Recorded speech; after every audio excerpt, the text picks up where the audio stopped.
Well, hello, hello, hello. Ladies and gentlemen, welcome to the championship hour time. It is massive round 20. I love when games are being decided in the final few games of the season. This is round 20 of State League Championship. And boy, oh boy, we've got a blockbuster round on our hands here. First game taking place between Thornbury and Preston. A win here by Preston would send shivers to Northern Finnish camp, who have to win their game against Northcote to confirm their safety net in 4th place. A lost here through Thornbury means they fall into the relegation battle because this is their final game, as they wouldn't be playing next week, round 21, due to bye. So a win here for Thornbury at the same time means Northern Finnish will be left scratching their heads. Well, ladies and gentlemen, it can't be a championship hour without a second partner here. But guess what? This is not my boy Samuel Masters, who tries to have other priorities over championship hour. But I'm joined none other than our very own third wheeler, the favorite human being in series photo history, the favorite person in Futsalaw's counter, Tenzila Suredi. That's excitement right there, ladies and gentlemen. Already, as you can see, Preston is leading 1-0 and currently have the chance to make it double with an indirect free kick being awarded onto them. Michael Terrace clearly not happy with something because perhaps the players moved forward before the ball was kicked. It is the left-footed shooter and the captain, James Ignatides, with Theo Danilis. And straight there! James, the bloody coach, Ignatides, makes a 2 for Preston Tenzila. What a well-worked routine here. What a great goal by James. Amazing. Sorry, guys, she's a bit nervous. Just allow. I am a bit nervous, guys. She hasn't been here since 2011, so just allow. Wait, hang on. You were like, what, 2 years old? No, I was like 12. She's basically telling us her age, guys. What are you... Oh! What a banger!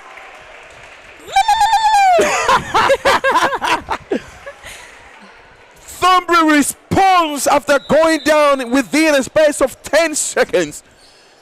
And the fight is on. It is 2-1. Costa Dalmatopoulos in the midst there.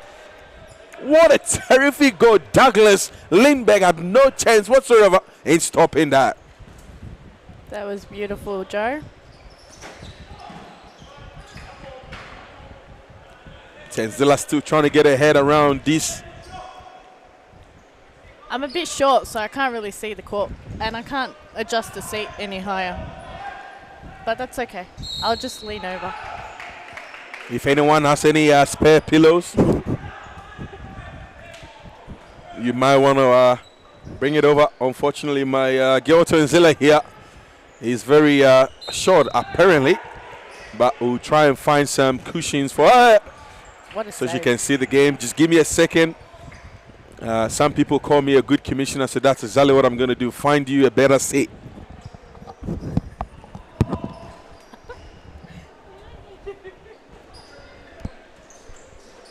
Alright, guys, it's just me, Tenzila, here. Not much of a commentator, but I do like to talk, so. Come on, Michael.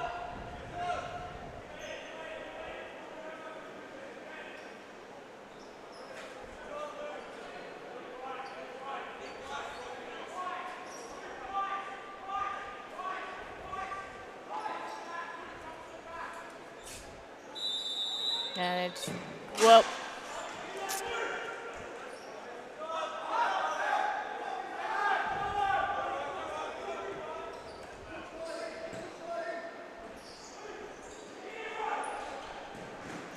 Save. I feel like everyone can hear me breathing.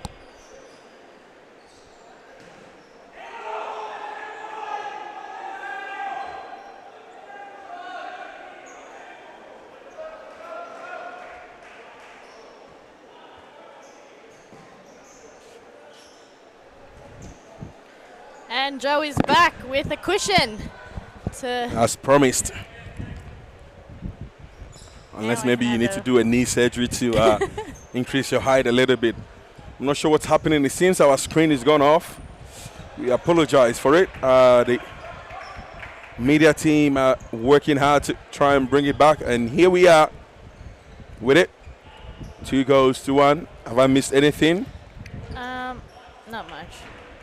Not much to say.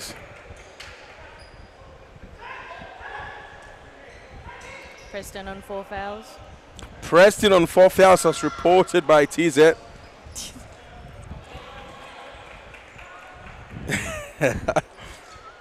So obviously not to take away from this game, T, but we are all here to experience and to witness what is being dubbed the title decider in the next game between FC Carlton Hearts, a Series Futu relegated team from last season, and they will be versing St. George Mighty Bulls, the winner of State League 1.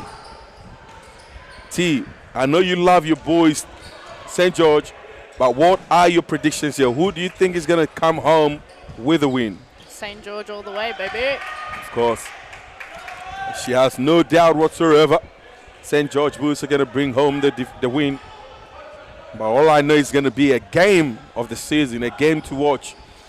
There's going to be flares. There's going to be fire. Team Harris will be hot on the sideline. Shaban Rajab, Tom Harris, all of them. Joey Toma, Daniel Toma. It's going to be one hell of a game as we get a timeout call here by Preston. Unfortunately, I'm not sure if they can send us to a timeout break. Otherwise, we would have to stay here.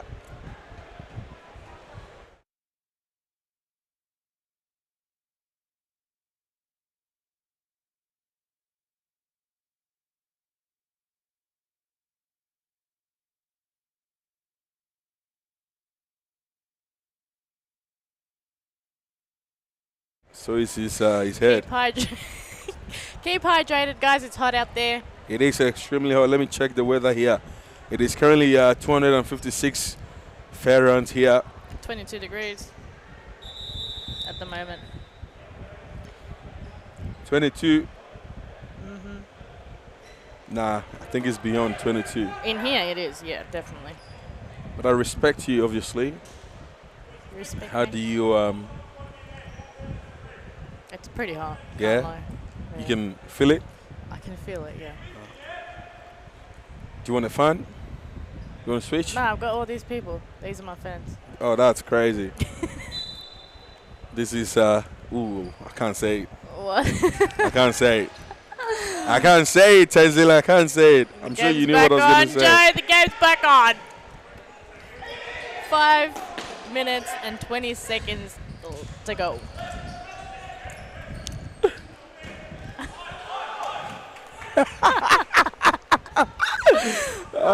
We were talking about fans. If you know why we are laughing, you should know. Tenzila has got a lot of fans here. That's all I'm saying. Preston with a claim for a potential handball. Referee Michael Torres having none of it. The game's still going on. Oh, there's a clap on Michael. Is that nothing? I'm a bit surprised. He usually would have told someone off. But in saying that, a massive respect to all the players, the officials, and the spectators that have come here despite the very hot weather. But of course, Series Futu being caring, we have fans around. I don't know, Plenty of fans. Plenty of fans for Tenzila. I've only got one fan next to me. My only fan. Do you want to switch or? No. You sure? Yeah, I'm fine. You prefer yours? Yeah, I prefer my fans. You prefer your fans? Okay, well, I'll stick to my one fan. My one and only fan. If you're joining us on the comment section, let us know your thoughts. Oh. Of course.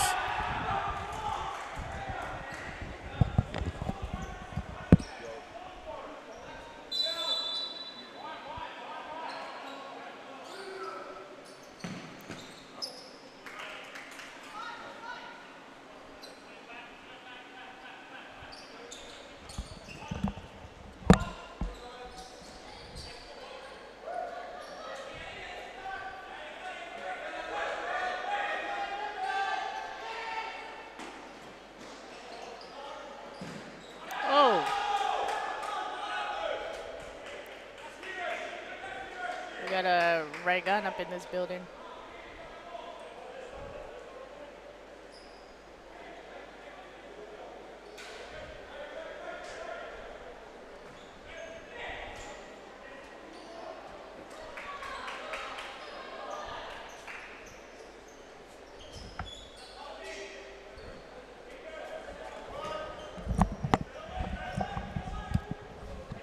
We apologize for the occasional camera dropout.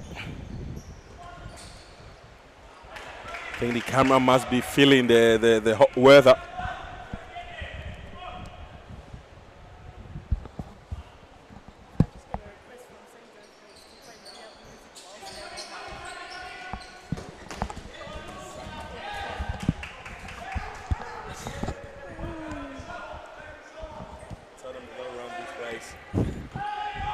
It's too hot.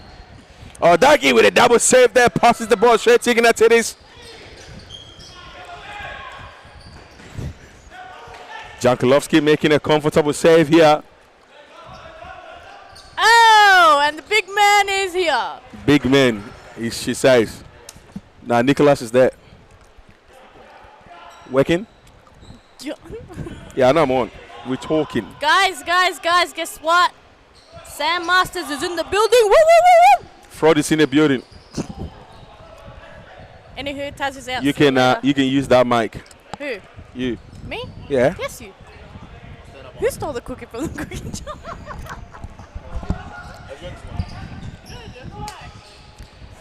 And James comes into the defensive duty.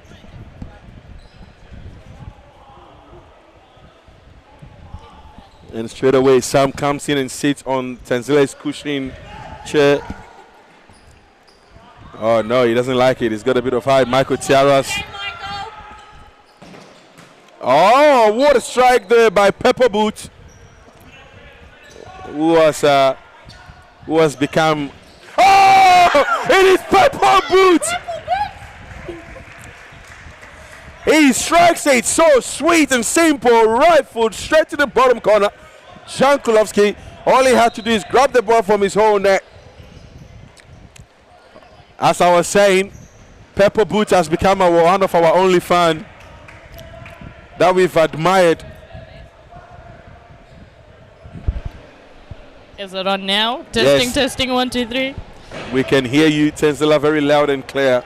Can I just say, everyone's got the purple boots, like. Nah, there's only one Purple Boots. I'm saying it's very common. Nah, this one is special. The Purple Boots. This is the Purple Boots. The name given very, very famously due to us not being able to remember what his name was on the team sheet. We still up to now don't know. Yeah, we still don't know what his name is. It's funny because we haven't made an attempt to even know. I'm pretty sure it's a German name, though. Actually, I think his mom came up to me last time, and she was like, I don't think you would have been able to pronounce his name, so you can keep the Pepper Boot. Purple Boots. There it is. The story behind it, ladies and gentlemen. So it's not a lack of effort, but a lack of belief from the parents. Whoa. Well, Tenzila, halftime here, 3-1, and Jackson Georgie as the second choice keeper, possibly for fifth man. What have you made of this game so far? Sam, can you please answer that question? Seeing as I've only come in about a minute ago, I'll give you my short insight into what I've witnessed. I witnessed 4 passes being made, and that's all I can comment on. The 4 passes. I think the 4 passes were very good. I think 3 of them were hit with the right foot, 1 was hit with the left, and that's my in-game depth analysis given. Tenzila is going to be our moderator on the comment session. Obviously, Elmo, one of our... only fan question mark. Just Joe, PG rated, please. Hey, you said it, we didn't. Yeah, exactly. So how about you keep it PG rated? You misunderstood. Sam, obviously, as I was saying earlier with Tenzila, not to take away from this game, but what is being dubbed round 20 title decider. Remix. Actually, when you think about it, this game actually has huge ramifications. Both results have huge ramifications on Northern Phoenix. That's what I was saying. Yes. For the next game, so should Thornbury win, that puts Northern Phoenix on the back foot, and they have to. They pretty much, if Northern Phoenix win, they're guaranteed to be safe. However, if either of these teams win, so it doesn't matter who comes out on top, because Preston have the head-to-head over Northern Phoenix, they've got an opportunity to. I guess, place themselves in a safety position, a position that we thought wasn't possible 7 weeks ago.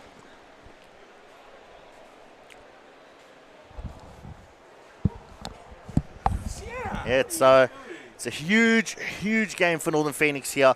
They play up against Northcote. As we look quickly at the Northcote team sheet, they've got a lot of outs. They've got no Nick Ormond. They have no Connor Irwin. They do, in fact, but they do have their heavy hitter, Ryan Davies. They've got also Ben Monteleone, Tal Galpa, and the big man himself, Mo Ghazali, as well as Mooks. And I believe they have a couple of other players coming in. Matthew Ferrugia comes into the Northcote side as well. So a very undermanned Northcote team coming into this game, and Northern Phoenix bringing out all of the big hitters now. They've got the return of the Japanese star, Kyoto Nakano, coming off playing F-League for Melbourne Aku. That was hosted in Mount Evelyn over the last couple of days. Had a few players over in Mount Evelyn in that tournament, representing the likes of Fitzroy, Moreland, and Melbourne Aku. Northern Phoenix also putting a team in as well, a very youthful side, as we bring our attention back to the game here. Sam, the only name I can't quite seem to remember is Joshua Loretta, which makes me believe that is the name of Pepper Boot. That's crazy. That's Josh Loretta. This is no disrespect to you. I know who you are. You are a former Melbourne Fury player, and I do not disrespect you at all. And not only has he got the name wrong, he's got the team wrong as well. That's crazy. So, oh, wait, hang on. I was looking at Thornbury. That's wild. No. Lachlan Weir. Yeah, that's Lachlan the one. Weir. That's the one. Like I said, that's the the German one. last name. Oh, Zamaya. And, yes. Oh, Elmo. I've got no words for Elmo this afternoon. Jeez, but the story of this season has been Preston, Joe. What do you think? They started off as one of the teams you would think would be competing at the top after 4.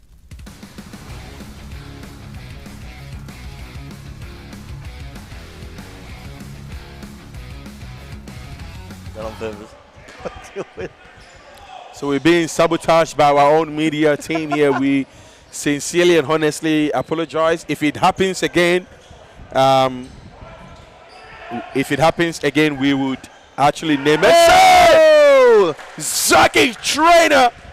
Way to go for Preston, taking them 3 goes to 1. Sorry, apologies. It is not Zach Trainer. It is Ivan Silic. Crazy. The number 7 that has scored. I think the weather is affecting my brain. Commentating fixing. Don't worry about match fixing. It's commentating fixing. He's trying. Oh, what do you call it? It's stat fixing. He's trying to give unrewarded goals to play. The weather is clearly affecting my medulla oblongata, and as a result of that, my hemophysis into the synthesis and the osmosis is not working. So obviously, one message that you were asking about Preston, and today you know him, Lewis, P.S. Lewis said one thing in his sermon today. Everyone is going to have a race, and everyone is going to go through a race. It's not about how you start, but it's about how you finish. And that's exactly what Preston has done here. If you want to judge Preston on their start, I would walk out of here right now. But in terms of their finish, absolutely stunning, fantastic. I think they went 3 or 4 games later on undefeated, and then they tasted defeat, but it's been phenomenal watching the evolution of Preston. Oh, a big throw there by Ivan Silic. Now the question is, what is referee Anas Aremiao Anas going to do? No card.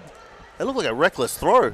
Well, Dama Georgie clearly not happy, and she's letting Michael have it. And Stavros is going off a bit with Dama Georgie. No one can hear it or see it, but we can see the full thick and business of things as Dama is clearly not happy. Ivan Silic still fighting there. Sam, I've been requested to take a timeout, so clearly I'm mistaking simple names.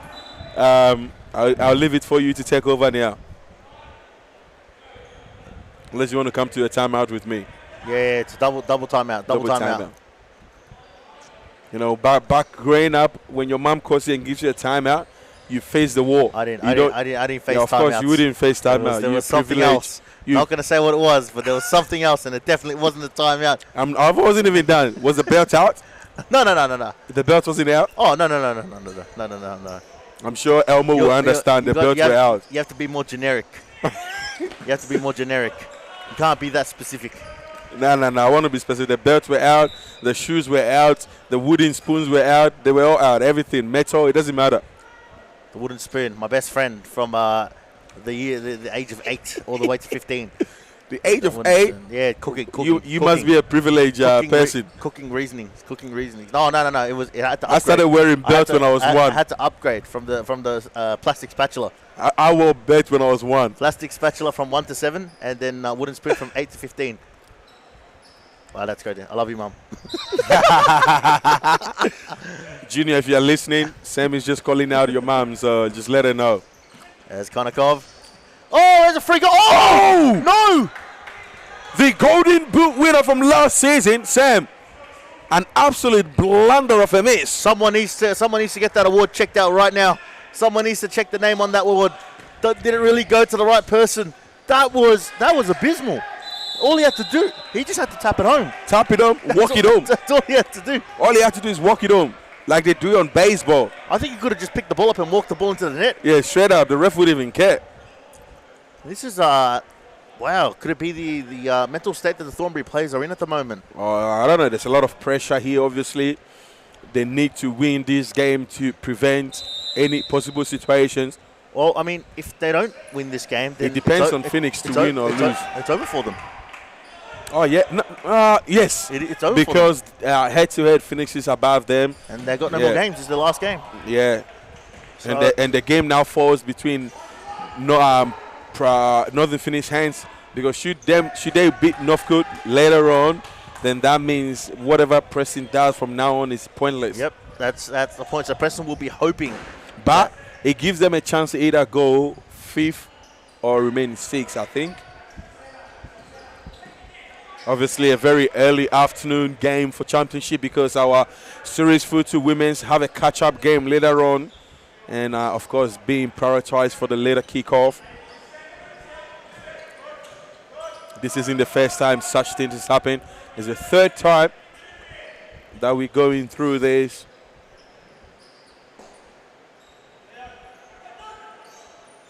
It's big. Lindbergh trying his luck there. So, Sam, just to let people know what's happening, with 18 games to be played among every team, St. George Bulls and FC Carlton out have played 16 games, leveled together on 33 points, hence why it's a title decider. Melbourne Haku, an absolute fantastic season as well, on 27 points. So that means, regardless, they're safe. Who's safe? Melbourne Haku. No, Melbourne Haku's safe. No. Yes, they are. No. Well, if Thornbury lose, they're safe. Yes. Yes, they're safe. And regardless of if Northern Phoenix wins their next 2 games, they're safe. Except if Melbourne Haku does not get one more win, which gives them 30 points, and Northern Phoenix is able to get 2 wins to 30, that means it is them that will play for playoffs. So a win here for Preston currently as it stands, which I do not want to call, because we saw that from last week. Melbourne Haku winning comfortably 6-1, only to throw it to Preston. So Preston currently winning means it will put them on 21 points, 3 points behind Northern Phoenix and Thornbury. So this is how big of a game planner the commissioner is. He attempts to put things quite well. So I've got a bit of a damning question here. Ooh, a damning question, he says. A bit of a what we call it, analytical systemication. Analytics coming into this.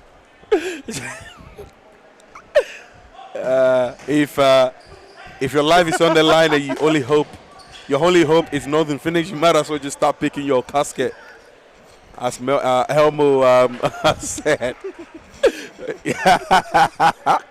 Yes, Sam. What's your analytical question? All right, so here we go.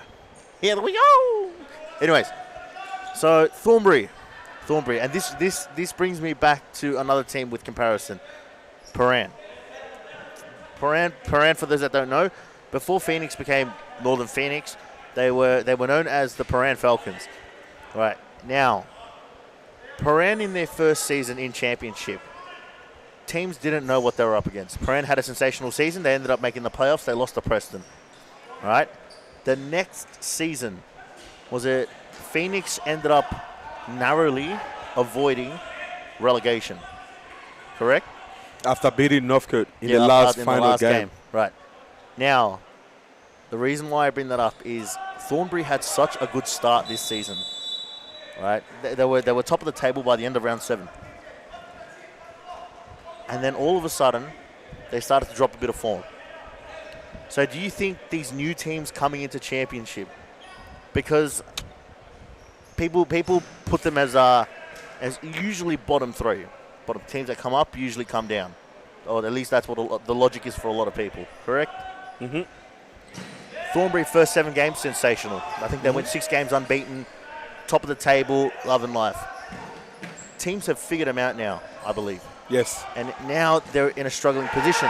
As we just watch another goal conceded there. Jordan Maximov with a brilliant finish on the right-hand side of Jankulovski. Couldn't have done much there.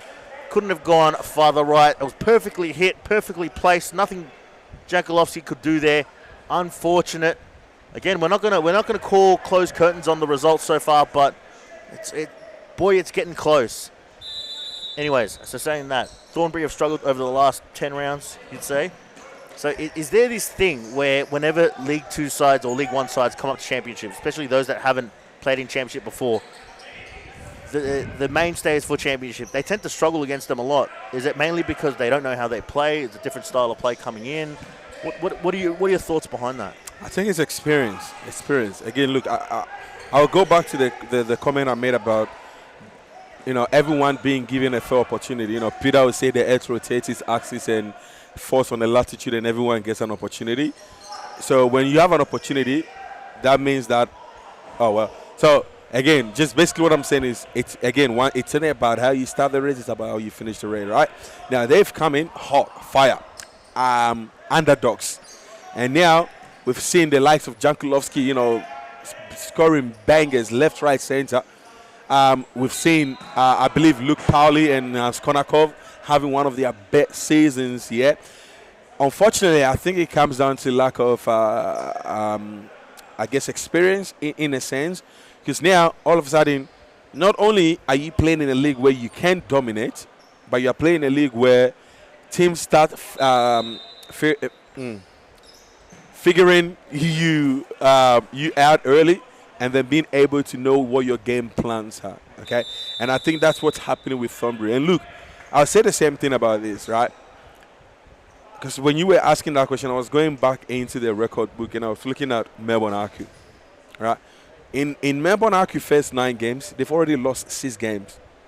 6 games. At that point, any team will start losing their head. But they know they've started wrongly, and so what did they do? It's about what can I do in the final laps? What can I do to finish hard? And so they focused on finishing hard and avoiding any possible defeat. Whereas I'm not sure about Thornbury. They've started hard. They've been hit left, right, center. And now the question is, okay, we are tasting defeat and we don't know what to do. And in life, in general in life as well, right? When you get hit with issues, it's how you handle it. If you don't know how to handle it with the right attitude, you keep going down. And I'm not saying they don't have the right attitude. They do. But it's how they've handled it. I don't think they've handled it the correct way.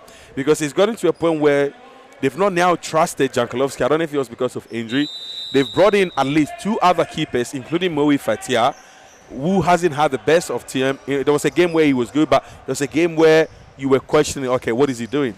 So it's about how do you handle that situation. And I don't think teams that are coming up into the championship are able to handle the situation when they get hit hard from nowhere.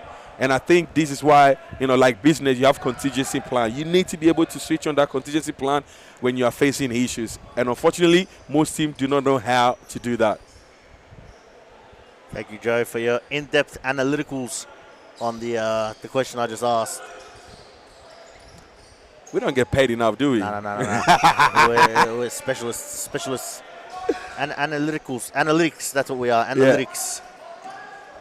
as Ivan Silic. He's a bully as well. Ooh. Yes, it's a fair foul to be given as his elbow comes up. I understand people will say, why is Anas not calling it? Look, sometimes the closest person cannot actually see certain things because you are too close to the incident. But when you're watching things from afar, you tend to see it better.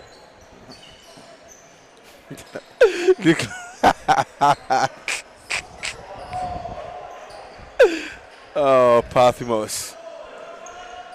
Diamond. More of silver. Ignatius. I think Silic is such a bully. I'm not even going to lie. He's just a bully. Low down. Save there by Dougie Lindbergh. And ladies and gentlemen, just letting you know for those who are just joining us, next game is the title decider, the biggest game of the season between Carlton Heart and St. George Bulls. One team will be walking away with the title after tonight, so you don't want to miss that clash. You'll have myself and Joe in the commentary box bringing you the game-by-game play, the action that is we are looking forward to a very, very exciting game between the two sides. Joe. Yes. Putting you on the spot. Who are you backing to win? I am backing who to win. Yeah. You're backing who? To win. I'm backing the team with the highest score to win. Yeah. That's the team I'm backing. As Elmo has said in the comments that I'm match fixing from the commentary book here. And I do not want to make any further comment. But whoever wins, congratulations. Well done. Good job. Great. Fantastic. Do you think there's going to be a straight kick? Yeah, James Ignatius. Flying high like aeroplane. I wouldn't call that a straight kick, but it was a kick nonetheless. Question is, who is the MVP this season? Elmo said it's Albert.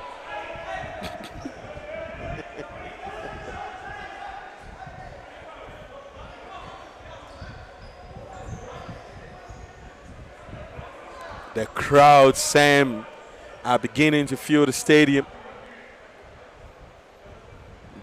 As the media has been finally released by Series Futu CEO and Chief Commissioner Peter Parthimos, this season is the final season here at the beautiful Blue Court, the home of Series Futu, that has been and seen many talents, including the likes of Adam Cooper, Scotty Rogan, Christos Apostolakis.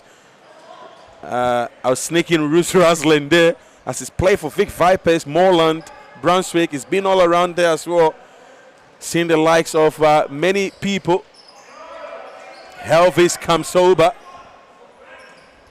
Sufiana Sufis, Samuel Masters, who played with Scotty Rogan. Oh my days. This court has also seen some interesting tournaments or charity events, which included the referees playing against coaches. We've seen the World Series footy hosted here, or with Australia, rest of the world, Europe, South America playing and featuring here. We've seen many other events and games run by many organizations and charity. The Assyrian tournament, the World Cup, the Nations World Cup, hosted usually by Preston Akiritolis. This court has memories built and imprinted into it. And unfortunately, this is the final season. 20th of December is the final game that will be played here. However, come January, there will be the Series Futu Junior Nationals to be hosted here for the final time. I believe before this place will close down, come somewhere around March. So, whilst you've got the opportunity, whilst you can, whilst you're able, next week is round 21, and then we've got playoffs beginning in 2 weeks. We invite you to come and take in the atmosphere to experience don't worry about this goal, but come in and experience the final moment of what has been known nationally and globally as the Blue Court of Series Futu.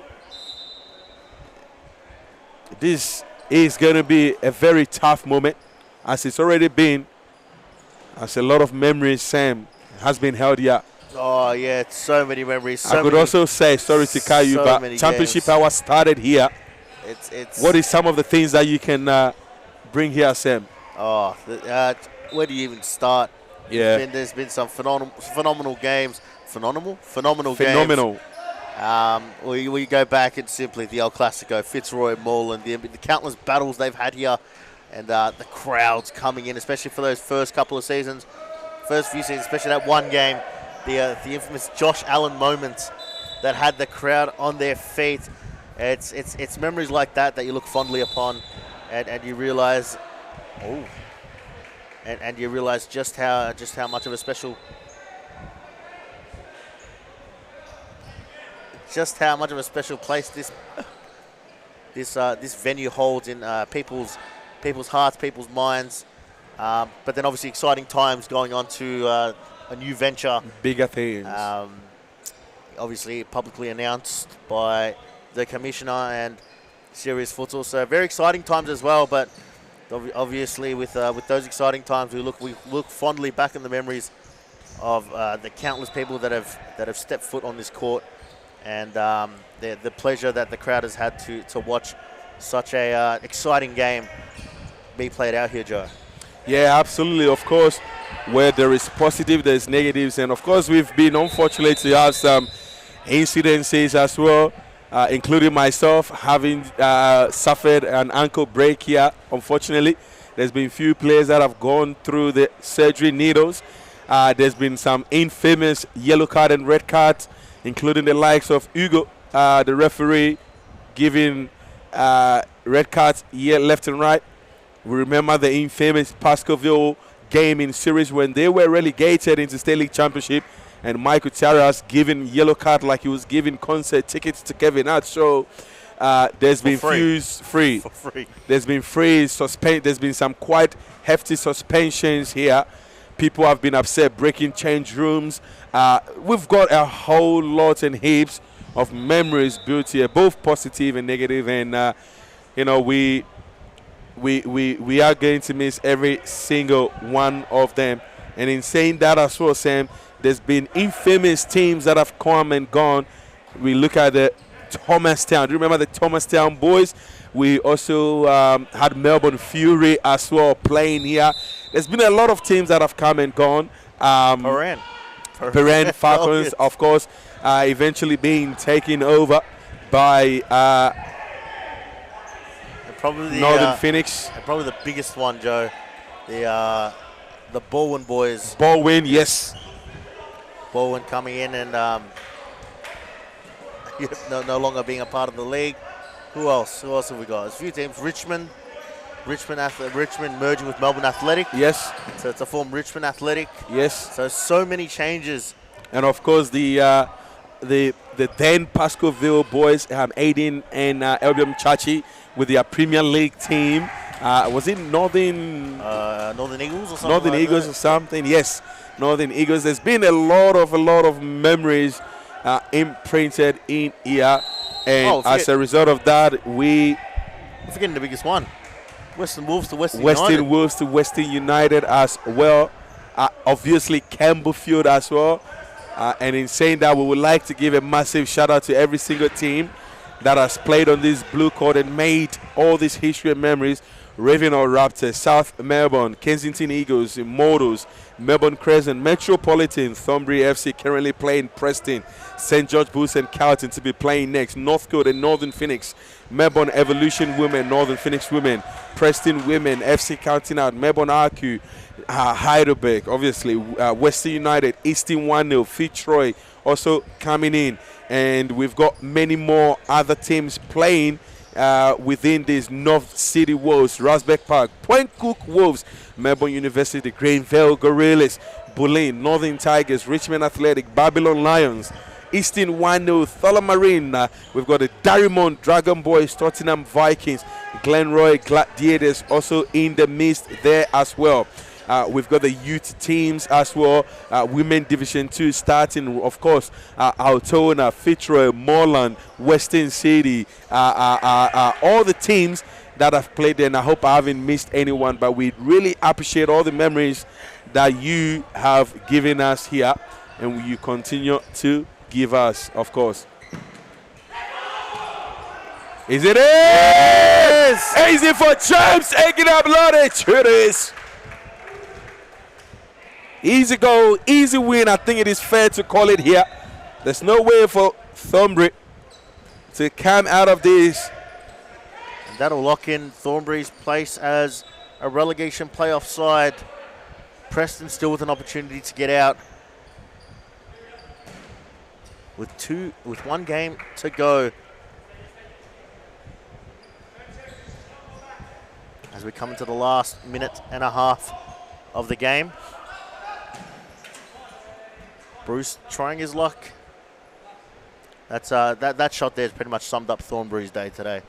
They just haven't been able to get the ball on target. They haven't been able to really test Douglas Lindbergh. Douglas Lindbergh hasn't really had much to do, I don't believe.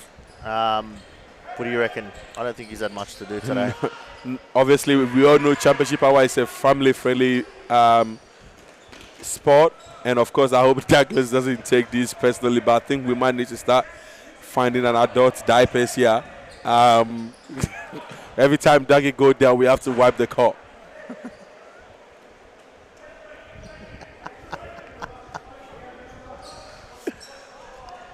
So looking at the memories, same as we share, obviously, not that we don't want to commentate on this game, but there's not much to do right now.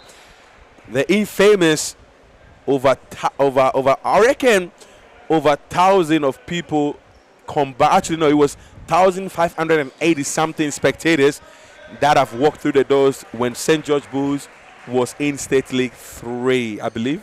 Or was it 2? When they moved from Premier League into League 2 or 3, I think. No, and we had over 1,585 spectators walk through the door combined. Monday night. It was fantastic. And I remember them playing playoffs, and Michael and I was reffing at that time. And the noise, you could not even commentate. Sorry, you could not even give an announcement. The loudness, it was crazy. Western City, St. George. I'll never forget that. That's right. That's one of the memories that I think I definitely do remember. Phenomenal. Absolutely phenomenal, ladies and gentlemen.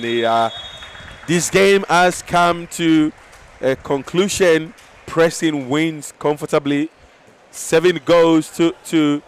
Unfortunately, Thornbury, being their final game of the season, not participating in round 21, a genius fixture by the commissioner. Except next time maybe we'll put Carlton versus St. George Bulls as round 21. So now, Joe. So now, Preston have to wait eagerly for the result for the final game. The last game between Northern Phoenix and Northcote, which will determine their future. The fight of the till. Exactly. The battle of the till. It'll determine whether should Northern Phoenix win here tonight against Northcote. That will ensure Preston might as well just not rock up on Sunday. Phoenix's safety. But however, Preston will be hoping for the downfall of Phoenix, because if they do lose, it means it comes into the hands of Preston next week. Oh no, sorry. No, St. George Bulls. St. George. Northern Phoenix plays St. George Bulls the final game, and I believe. Let's see here. And for the final game, so the two teams, Carlton and St. George Bulls, will be playing Preston and Northern Phoenix next week. Oh, wow. So Carlton versus Preston, St. George versus Northern Phoenix. Obviously, just for the purpose of round 21, should Northern Phoenix lose today, which will be fun, that means that the fixtures could go as this. The first game will be Carlton the first game will be Northcote versus RQ because it's pointless.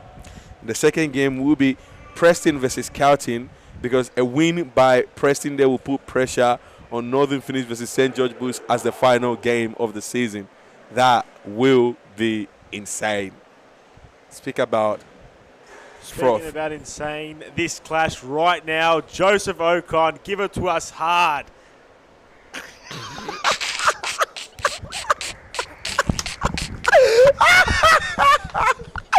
I'm so sorry. We have no idea where this guy spawned in from.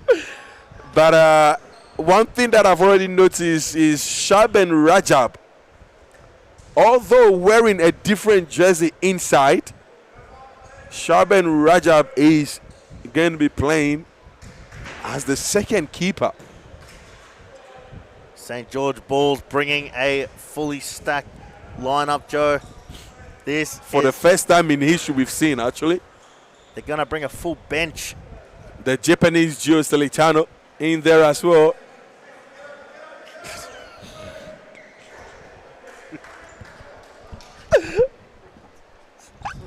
Yes.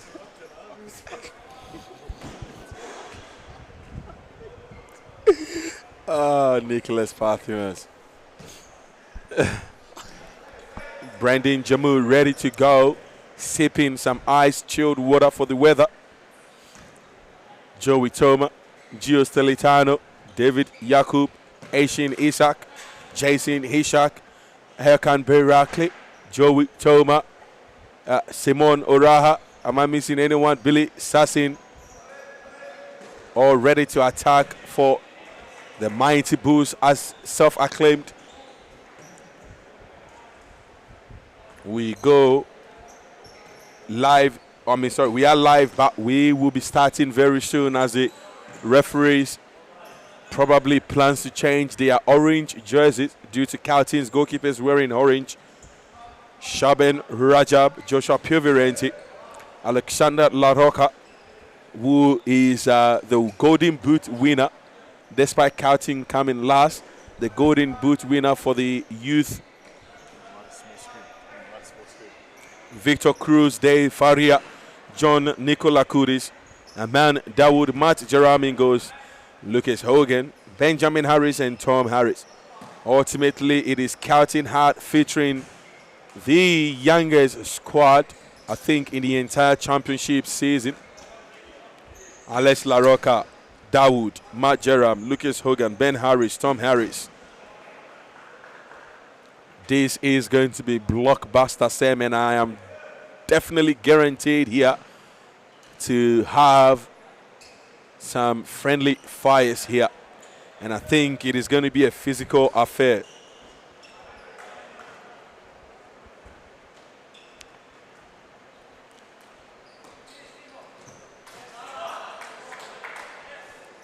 The game should be starting soon as we prepare some stats to see how these two teams have fared so well.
Coaches that every day is good for improving your level, so you have to work hard every day. Each detail, it's important for improve your career.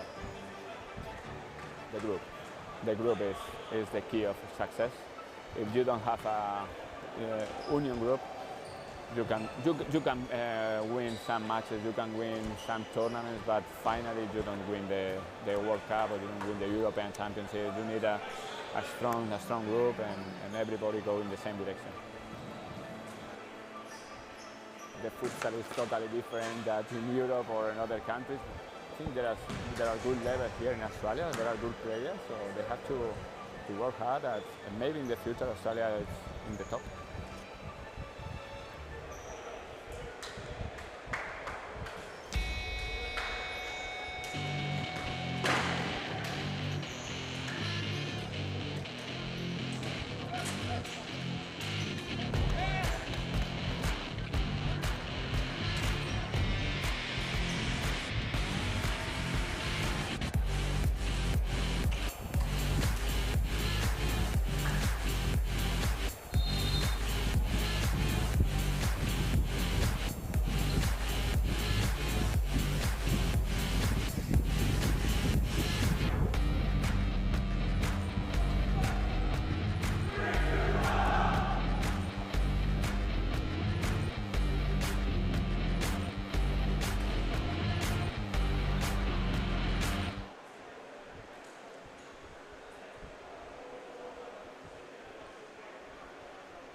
No,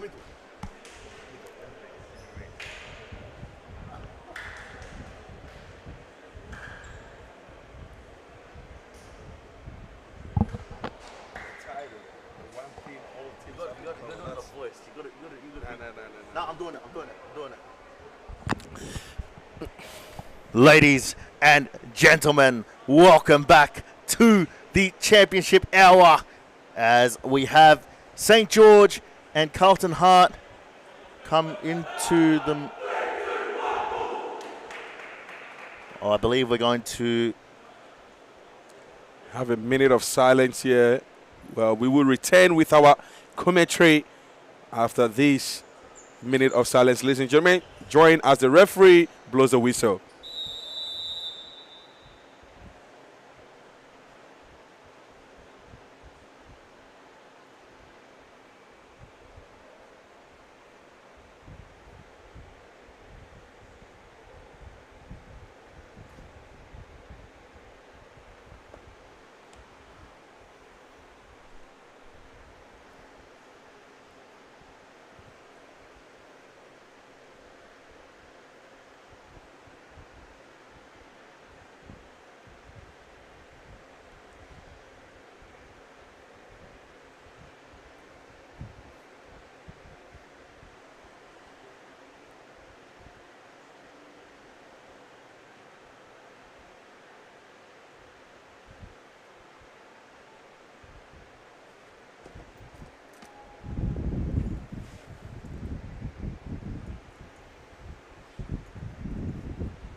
And now, ladies and gentlemen, the stage is set.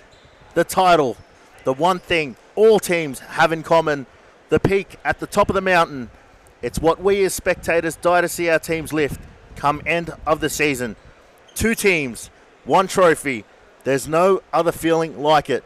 The players, the fans, join together as they play for glory, the opportunity to call themselves champions. Carlton Hart, a team going through a rebuild, a chance to retain their spot back at the top of the mountain. It hasn't been easy, but they've shown through perseverance and trust in their youth, anything is possible. St. George, the people's team. They'll fill the stands as they try to recreate their success during their massive State 2 win and add another trophy to their ever-so-growing cabinet. It's all down to this. Will it be the Bulls who break the heart? Or will the Heart come back and claim what they believe belongs to them? Ladies and gentlemen, you are joined here by your fellow spectators, Joseph Akon and Sam Masters, as we bring you this title-deciding game between Carlton Hart and St. George Bulls. As we see the stands packed, we eagerly wait for that whistle to go for kickoff. Joe, what a game we have in store here. What a game indeed, Sam Masters rightly ushered.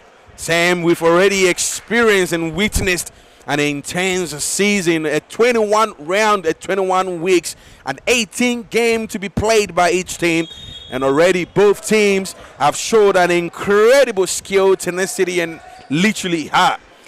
Of course, looking back at history and record in the first game of the 2 teams having a clash, it's Carlton Hart that emerged victorious in the first game, winning 5-3 against the Bulls, showcasing some dazzling footwork and strategy. But hang on a second, ladies and gentlemen, in round 13, it was the Bulls that took back the advantage, snatching a nail-biting 3 victory against Carlton, proving they are more than up for this challenge and ultimately setting us up, as Sam said, for this grand finale, for this stage. The stakes couldn't be any higher. Sam, it is not just about trophy this evening or this afternoon, I should say. It's about pride, a new perhaps rivalry and bragging rights for the winner, because not only are they winning or going into next season, but they are going to be playing on this new big international size called for the first time in both team history. Yeah, Joe, as we are, it's so nerve-wracking. It must be nerve-wracking being on the court right now. Bulls look the more comfortable side, though. We know it's the early stages, but just getting a few touches on the ball, and that's really important, especially going into a game like this. Settle yourselves, as both teams would be nervous coming into this. So Bulls showing no sense of nerves. They're able to get themselves a few touches on the ball, and I think that's going to be really important. They're looking to set the tone here for the game. Yeah, Sam, what I can see here, I think it is going to be a bit of respect for the next 5 minutes. Both teams trying to understand each other and giving each other the chance to play what they want to play. The question is, who will take the first bite? Who is going to cast the first net?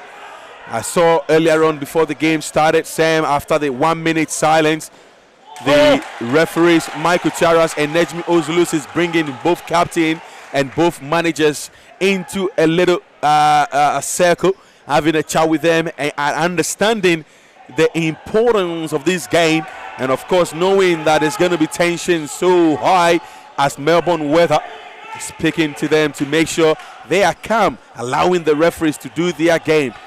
And this is going to be a test for the referees as well. As for those that have currently a blank screen, we'll walk you through what's happening at the moment. Ben Harris with a side ball here, and a bit of a camera switch. Technical difficulties, ladies and gentlemen. We'll get on top of that as the ball is cleared there. Carlton Hart not able to get any clean possession of the ball. We have a trainee media person trying. This is like giving giving your son a bit of an assignment to do to try some new PowerPoint techniques, and unfortunately, it's going quite terribly wrong here. for this grand finale match, I'm not sure what is going on here. Oh, Carlton's defensive structure is very unorthodox at the moment. They're not sure what is happening here. We need a quick assessment here. It's good graphics of Jason Ishak. Very quality keeper. Very, very. We need to fire someone. Please, whoever is in the media box, we don't need any different camera angle. We want it as it is. Thank you. Daniel Toma trying to find that ball into the middle to Simon Araha.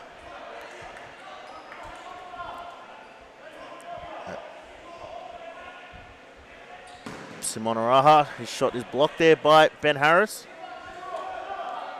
Sam looking here, of course, at the starting lineup of St. George Bulls.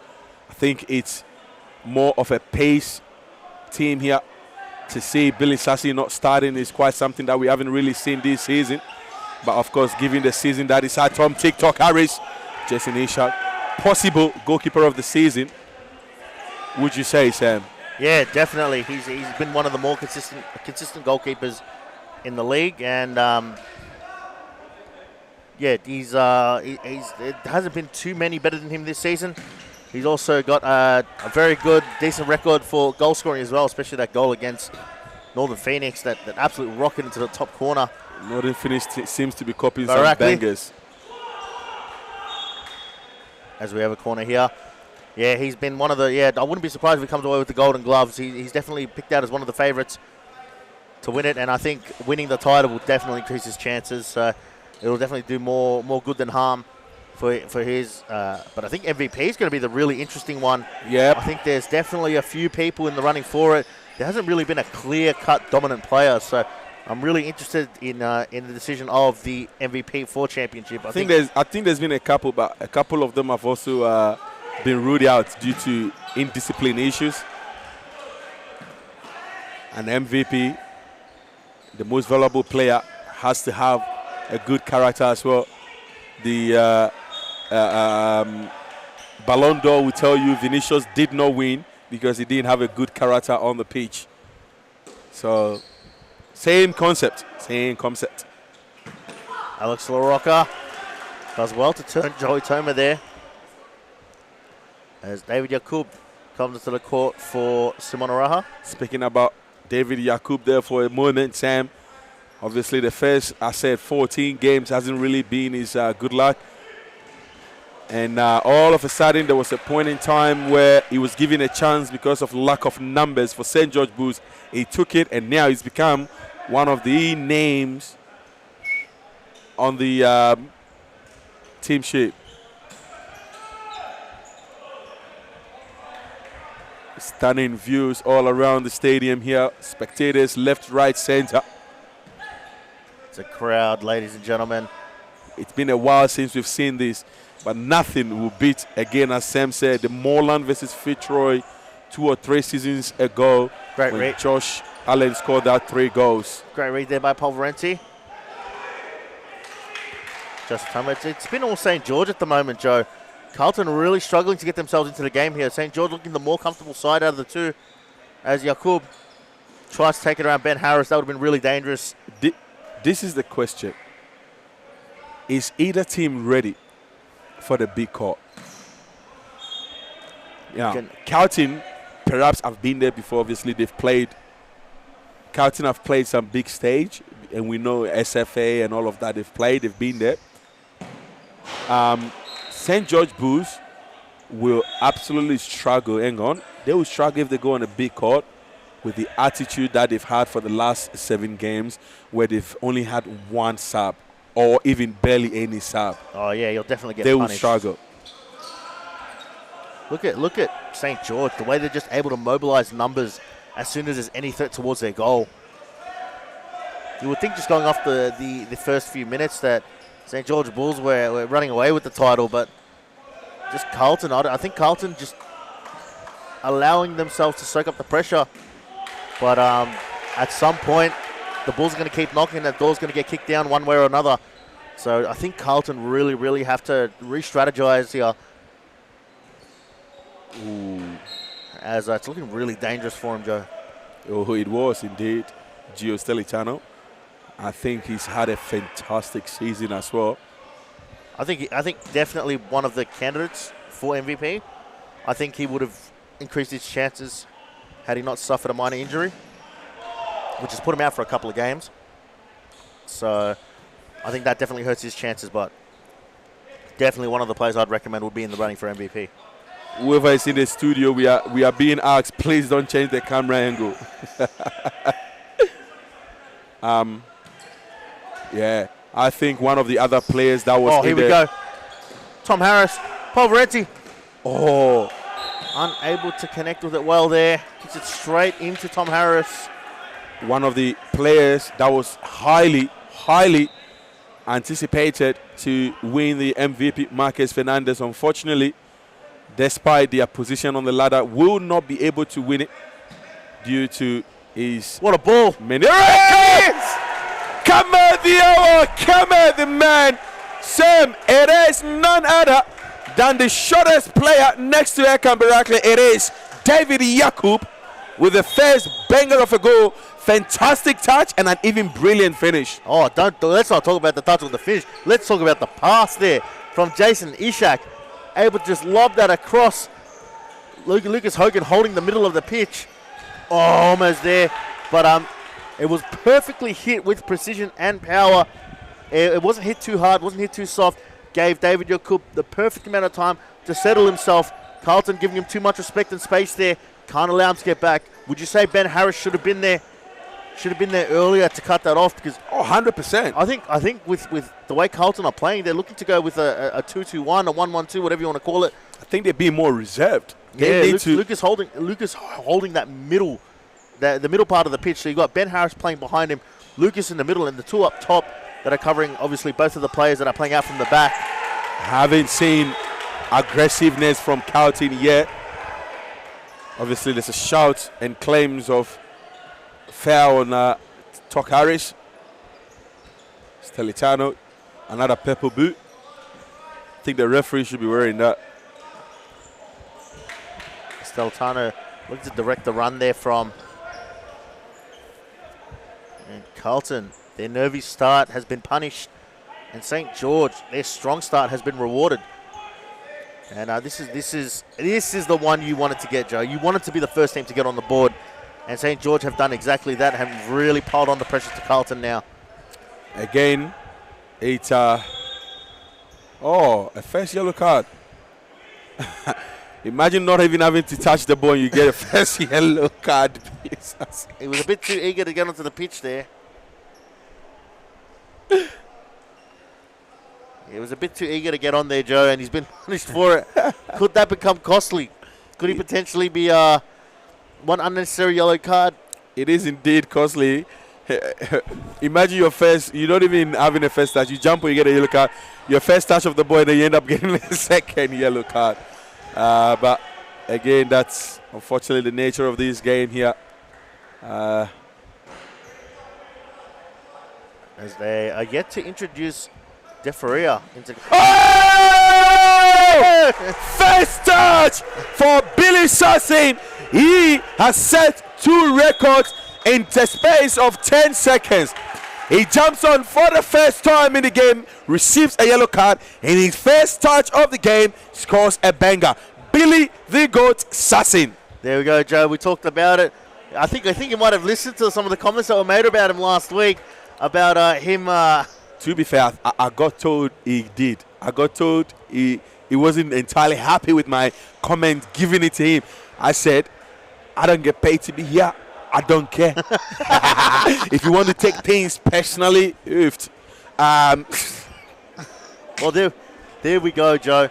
That has just shown that maybe it could have been a motivating factor. Could have been definitely a motivating factor for him, as he put a lot of venom behind it, struck it hard and low through the legs of Matt Jerem. Could Matt Jerem have done more about it? I think his vision was blocked, but Billy Sassin, Carlton should have done their homework there. They know what he's like from those set pieces, especially from there as well. So to concede a goal like that, it's going to be heartbreaking for them as they go 2-0 down, and now they've got a real mountain to climb. I did talk about it's not about how you start, it's about how you finish. His is the case where at the end of the game it's going to be about how you start, because how you start could also determine how it ends. And clearly St. George Bulls have started strongly here. Jason Ishak was very smart there. Very smart to make sure that he didn't get the second touch, because I think Carlton are a lot more dangerous. Carlton are a lot more dangerous from a set piece right in front of goal than conceding a corner.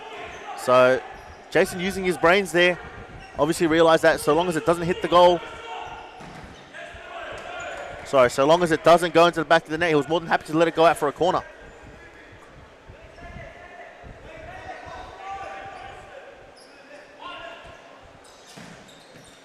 Ooh. Oh, beautiful. Do you know what they're doing? What I've seen done is they are closing Tom Harris down. The moment he gets the ball, somebody's on him. Tactical genius is here. As you can see, Ben Harris and Tom Harris switching there. It almost worked had the ball gone to Tom Harris, but you can tell that he's going to be the focal point here. Yeah. They're going to look to give him the ball, give him as much service as possible. Or to get shots away. So Jakub trying to go on his own, doing something I've always done whenever I play. We're still yet to see Lucas Hogan and Ben Harris bench. They've got Victor Cruz de Faria and Johnny Nicola Kudus on the bench as well, Joe. Yes, they do, of course. And I'm a bit more surprised, Sam, that perhaps he's injured. I don't know. But they've got Miguel Caceres on the bench. I think he's been phenomenal in defense. Here we go. We know what they're like here. Oh, Kasper took the ball off him. Dawood. Well done there, Michael. Oh, what a duck by Michael Taras. And this is not only time he's duck. He duck in cricket too. Quack, quack. Do you think that was a foul? Because his whole intent was not even to follow the ball, Billy. Yeah, it was more to stop the progress of the player. I think the referees have had a chat with both teams, so they know how this game is going to be reffed. It's interesting how there's a different refereeing standard for specific games. Or am I just being too much? Gio. Great ball Billy there. hit it. And sets it down there nicely. Carlton Hart on the ball here. Dawood. Billy Sasson, great pressure there on Lucas Hogan, not giving him any time on the ball. There's still plenty of time to go here, ladies and gentlemen. Yes. So don't hold your breath quite yet if you're a Carlton supporter, but it's looking quite grim at the moment. St. George don't look like they're taking their foot off the accelerator here. Great ball there to find Hogan. Hogan tries to go through the legs of Sasson. Sasson I hope Great Billy pressure. Sassi knows he's on a yellow card. He's going a bit hard, but all ball here. Victor. That would. Oh, That's a foul. That is a That's penalty. foul. Easy, hands down. An unfortunate incident there by Jakub. Yeah, Under no circumstances was there any doubt whatsoever. No claim from the spectators because everyone agreed. They're playing it safe here. They're looking to let Tom TikTok Harris take it. Let him bear and deal with the pressure. Something that I think the refs haven't been doing this season. Perhaps they have. They're going to be monitoring Jason Ishak's movement. Should he move on the line before the ball gets kicked? And I think it is going to be a possible save here. I think it is as well. I feel like it's a I save feel for like some it could reason. be as well. I feel it's a save. Tom here. Tom versus Jason. A chance to bring Carlton back into it. Save there! I saw that coming from miles and miles away. And that is why it is hands down the Golden Glove winner for the championship. Sam, would you say? Or No. is there any competitor? After that, no. I'd say it's rigged. He shows up in the big moments, and he has done that just exactly now. We caught it. We saw it coming. He saw fire in TikTok Harry's face. He said, I don't care, and I'm not scared. And he made all the most important save, making sure Carlton stays 2-0 behind St. George Mighty Bulls. And guess who will be relieved? Jakub. Yeah, Jakub. I know to be fair, he did score the first one for them. So you could maybe say there was grounds for a mistake like that to get saved from it. However, Jason Ishak, it's his game. It's his game. I'm calling it right now. There was a bit of a chat amongst a few of the boys before the game, or not even before the game, just during the season, where there's Erkan Barakli needs to be careful. You're not allowed to slide at feet. There it is. We've got some noise here from the crowd. We got noise here. This is the atmosphere we're looking for. Sam, you would understand this. Hamza Suid saying, I think Carlton needs some coaching advice from Joe. Need to retreat better. Yep. 100%. 100% they need to retreat better. Lucas, number 7, C.R. Hogan. And there it is. Now we have a game on. What a finish. There is nothing Jason Ishak could do there. Absolutely nothing. You put any keeper in that situation, they are not saving it. He has gone across goal. It has hit the post. He could not have hit that any better. Simon. It's going to be a corner kick here. Wow. This is why we are here this afternoon. I could be sleeping. Sam could be sleeping. Or I don't know, eating butter chicken or something. But we have chosen to be here. And the excitement hasn't fallen any shorter, Sam. Oh, this has been great. This has been great, Joe. LBM Chachi joining in with the retreat comments. retreat, Carlton. Carlton has retreated 1 goal. Oh! Joey Toma 3 times at the mention of his name. And he has done it. My head is spinning because perhaps I haven't had lunch yet. If anyone is listening and wanting to sponsor us, I wouldn't mind taking Aljana or Nando's. Great read there by Daniel Toma to come to the middle. This is what we've been talking about. When Daniel Toma was injured, they've missed him. Yeah. He's so the leadership he brings in defense, the calm. And I would say this. I was his biggest critic because he had an issue back in Bowen. And then he was suspended for, I think, 2 years. He made promises he's going to behave when he came back. And I think he's been a leader. This is what happens. This is what we call transformation, right? A lot of people go through rehabilitation and they don't change. But he's gone through a massive transformation.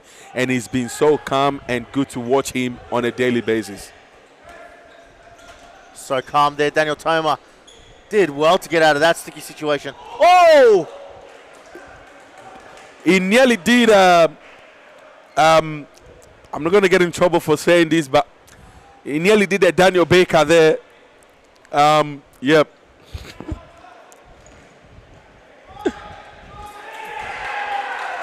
And great tackle there by Okan Barakli. Sam, you remember my #1 female fan? Yes, I think she's heard the comment about we not eating, and she's messaged me saying she's happy to sponsor us and give us a couple of Nando's or Eljana, as referee Nejmi Osulusis calls a foul. Whether it was in the box or not, I can hear a communication going on, and it's going to be a yellow card to number 6, John Nicola Kuris, who is entirely not happy about it, as St. George Bulls calls a timeout, and they will be using that moment to draw up some tactics. There's some real I think it is Elkan Barakli on the floor, is it? Oh, not good, not good. Big concerns here. Doesn't look like he's in good stead at the moment, being surrounded by his players.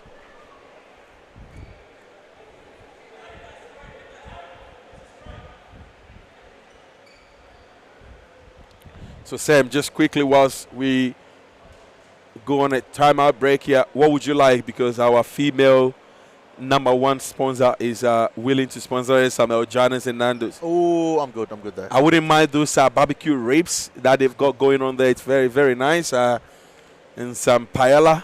Oh no, this is not good. This is not the first time Elkan Barakli has Suffered gone a bad through injury, yeah. this injury.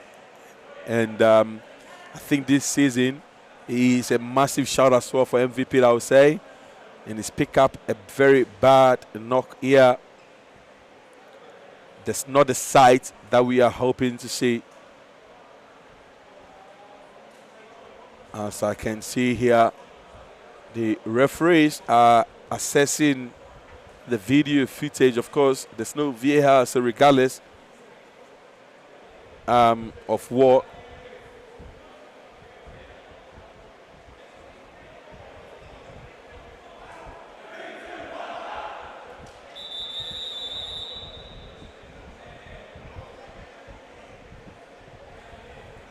And St. George in a very strong position here.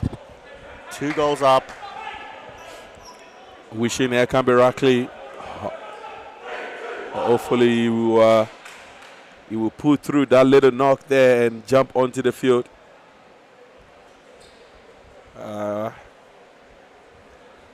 Yeah.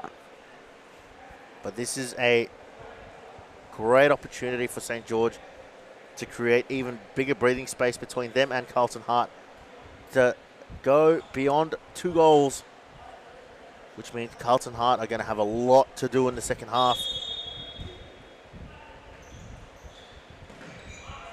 Almost a great set piece there. Joey Toma given space and time to shoot. Blocked. Stellatano. Toma. Gio.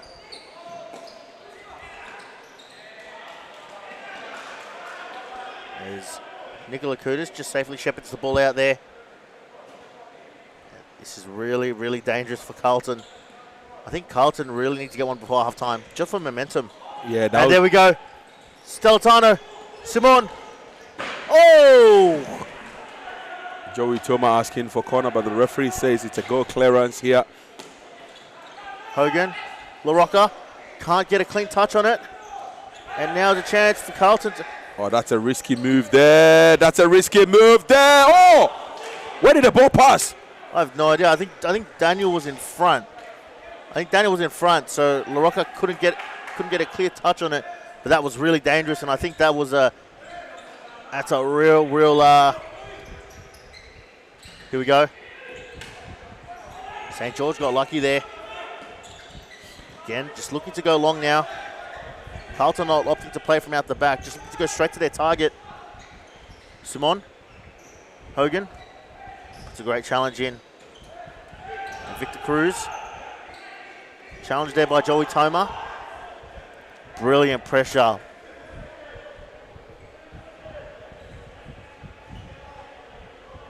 Probably look to lay it back here for Simon. Shot there. Carlton not shutting down that option quick enough. They've conceded twice from it and still not reacting to it. Toma. Routine save there by Matt Jerem. Looking to go over the top for LaRocca. Jason Ishak with his commanding presence, forcing Alex LaRocca to retreat and fall back. And what a half this has been, ladies and gents. It is St. George Bulls leading Carlton Hearth 3-1. We've still got a jam-packed second half.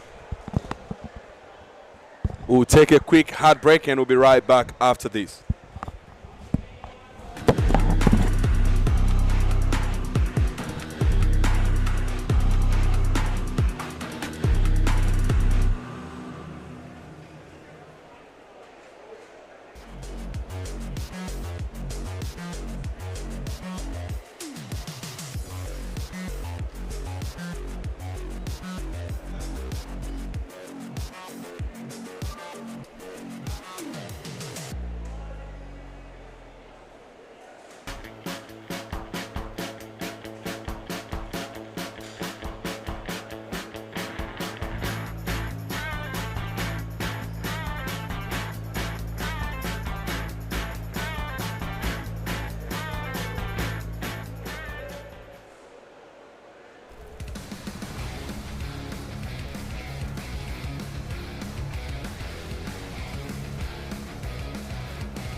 Self-esteem. It's me and my mama, just us in the trauma. Hands up if you know what I mean. I see you, I feel you. I want you to know that you're not alone. I know what it's like not to have a home.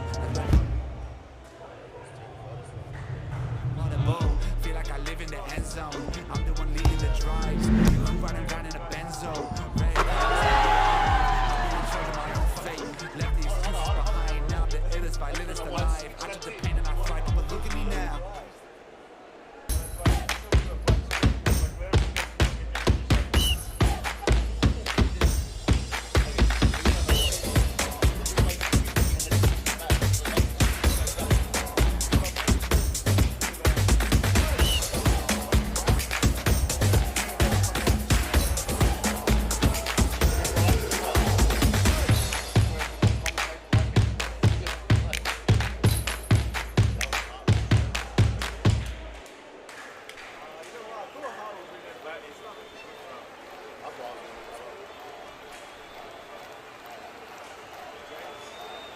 A good futsal player has to be intelligent.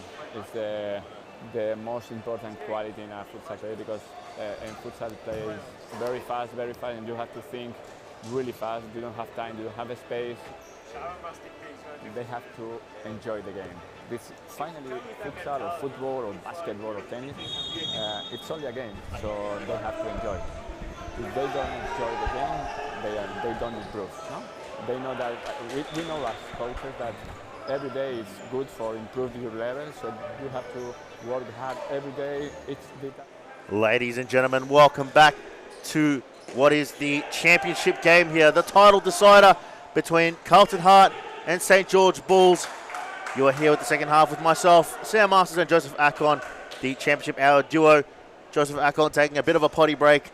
I'll bring you all the action here from the Thomastown Arena, an arena that we will no longer be associated with come the next couple of months. For those who have heard, series will be making the move over to a bigger court, and this is an opportunity for either side to really stake their claim here and call themselves the last championship cup holders for the Thomastown Series Futsal Arena era.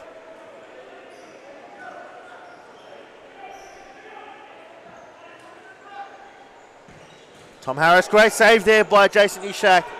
A great reaction to dive low there onto the right-hand side.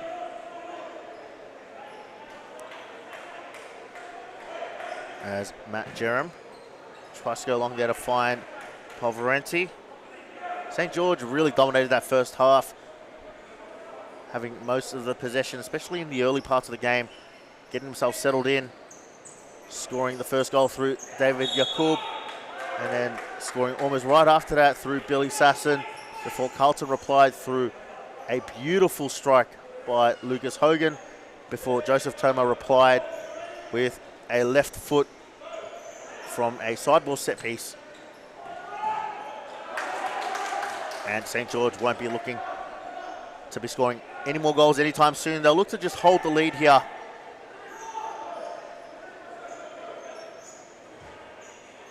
There's Hogan. Great read there by Gio. Side ball for Carlton. Polverenti. Ben Harris goes through it to Polverenti. Tries to get a slick touch there. Here's a chance for Billy Sasson. Oh, straight through. Oh, here we go. Stellaton. Oh, there's a foul.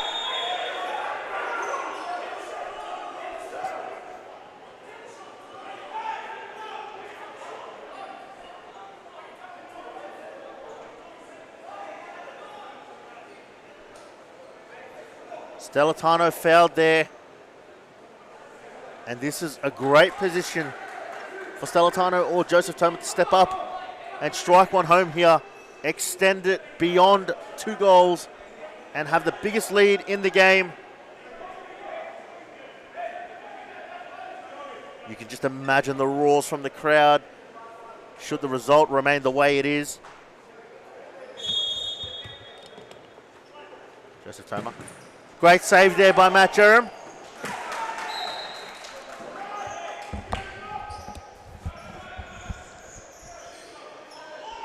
Ben Harris goes to Jerem. Jerem looking to play the target.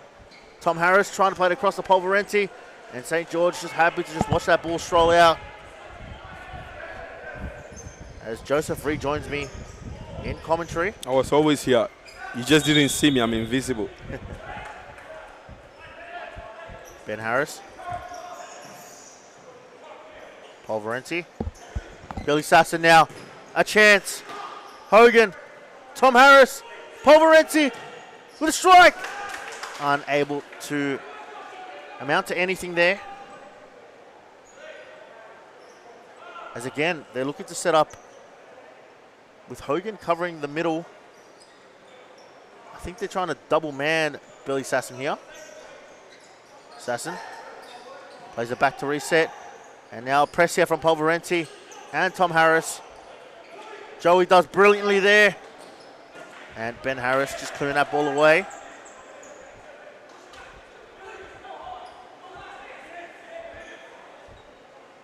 As commands from Tim Harris, telling Ben Harris to step up here.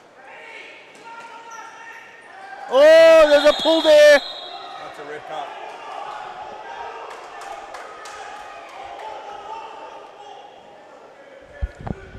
Surprise.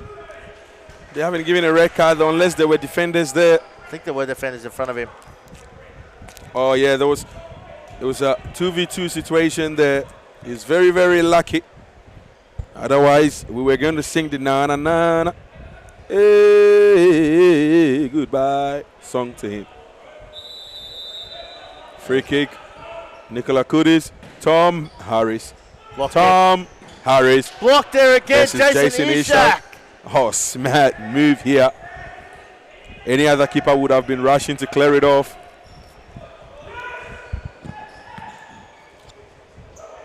Joel Toma. There it is! And I think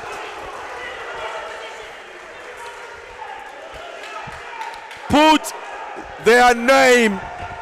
Sam, I have no idea who is in charge for etching the name onto the trophy, but start writing St. George Bull's name.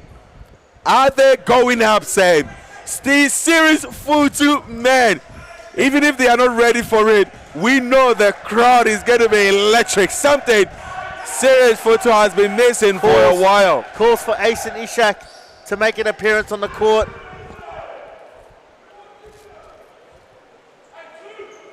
Oh, Joe, this is huge. They're going to complete the fairy tale. They've done what people would dream of doing. You only see this stuff happen on FIFA, Joe. You're talking career mode vibes. You're talking bringing a team from the bottom all the way up to series. Are they the first team? They're not the first team, obviously, but are they one of the first teams to start all the way from state 2 and build up the series? I don't think so, but I just can't remember. I know there has been, but I haven't been here for that long. So, but I know there has been. But well, let's talk modern series. Moreland didn't start from there. No, they started from Championship, I'm pretty sure, League One or something like that. Maybe that's. Oh no, yeah, but you got to think about it. But that was probably the bottom. I'm talking like the Thomastown era, the Series Futsal Arena era. I don't think there's been a team that's managed to go all the way from State League 2 up to Series. Correct me if I'm wrong. Correct us in the comment section, ladies and gentlemen. We're unsure, but it's one of those fairy tales. I think, well, the current Series Futsal teams, none has played in the, It's tough, but I think it's definitely something we need to look at, Joe, because what an incredible journey it has been for St. George. They started out in the Premier League, not even League 2. They started in the Premier League. Is this the first Premier League side we have seen go all the way up the series? There's only been one Premier League. Well, that's really. what I mean. Yeah. So is this... No, they had Premier League beforehand. Yeah, but that was just Premier League. It was a bit separate. It wasn't infused into the elite leagues. So if you're talking about the biggest climb, I think they've had the biggest climb. Then, if you were to put it that way. 100%, yeah. Wow, when that final whistle goes and the result, if the result stays the way it is, not counting Carlton Heart out completely yet, but it's looking very grim for them. You're just going to hear the mighty roars of the Bulls fan. They've done it. They've completed the game. They've made it all the way to Series Futsal.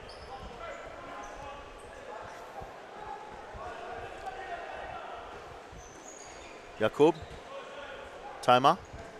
It's good to see Ekan Barakli back on the field. Oh, yeah, lovely. The what looked to be a horrid injury in that first half. Do you think County might end up using Shaban Rajab? They have no choice. They're going to have to. Good save there. Good hands. Very good hands. And I think whatever the result of this, should County lose, Matt Jerome should be very, very proud, because this has been his... it has been a standard season. Breakout, that's the word I was looking for. This has been a breakout season for him. 100%. 100%. I fully agree.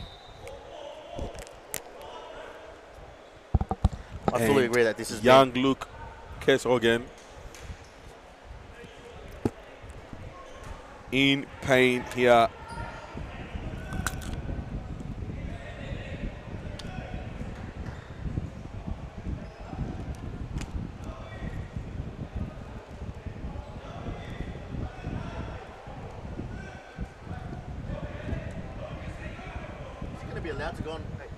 I just realized something. Sharpen's jersey is different at the back. That's what I said from the start. Oh, I didn't even notice, I'll be honest. Is he allowed to jump onto the court like that?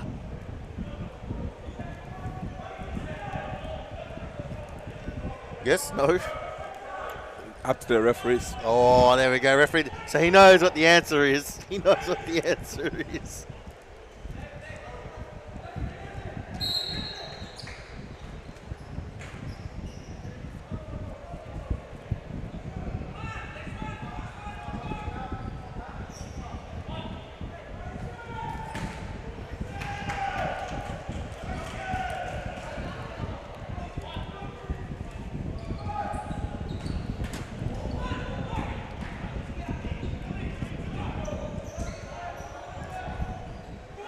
Long throw there for Tom Harris.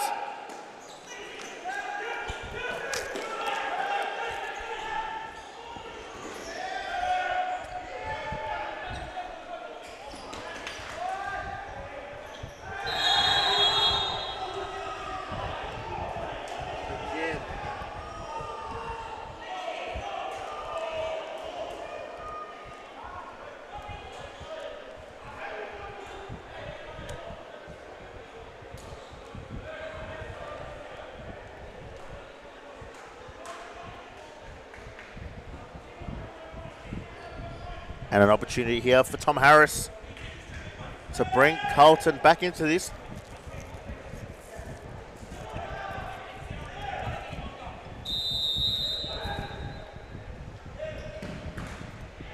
Straight out Ishak.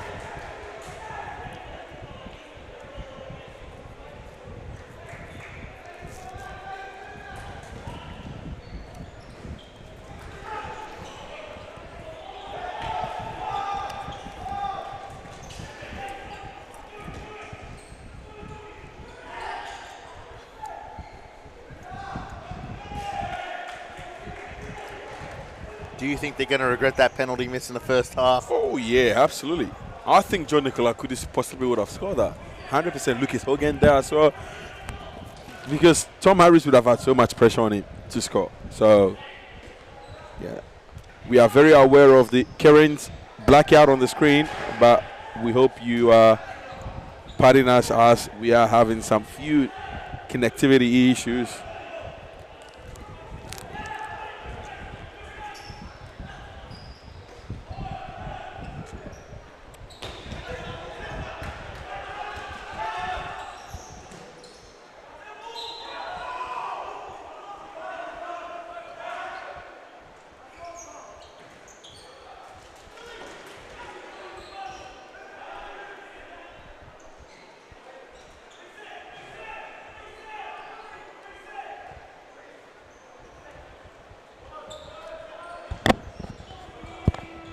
The championship, however, would also have a massive news, but in due time we would announce that with all the changes taking place next season.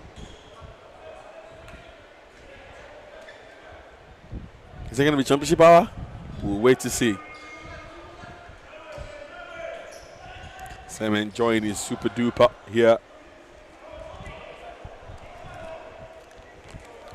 It's reaching 95,000 degrees in the arena, so you can see the players, the conditions starting to wear on the players at the moment. Unfortunately, Coco Bella is not being sponsoring us anymore, so we've come to rely on Super Duper. Look at St. George, how they're just able, once again, as I mentioned in the first half, they're able to just mobilise defensively so quickly, not allowing Carlton any opportunity. Carlton struggling to mobilise their defence whenever they see any sort of attacking threat. And there's 9 minutes to go, Joe. 9 minutes. And as it stands, St. George will be crowned the champions of championship and will earn a spot up in series futsal. LaRocca. Jason Ishak does well there. LaRocca again. Simon. Joey looking to just clear it out. They might look to implement the fifth man here very soon.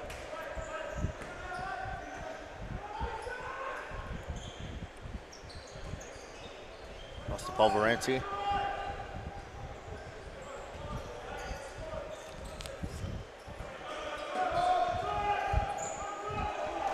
Giving no ounce of space there. And Carlton are all out of answers here.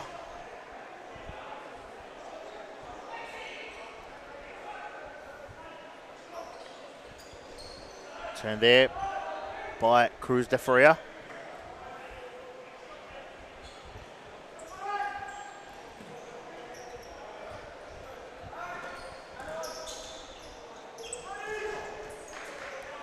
Poverenti against Daniel Toma. Daniel Toma, he's been so good today for St. George.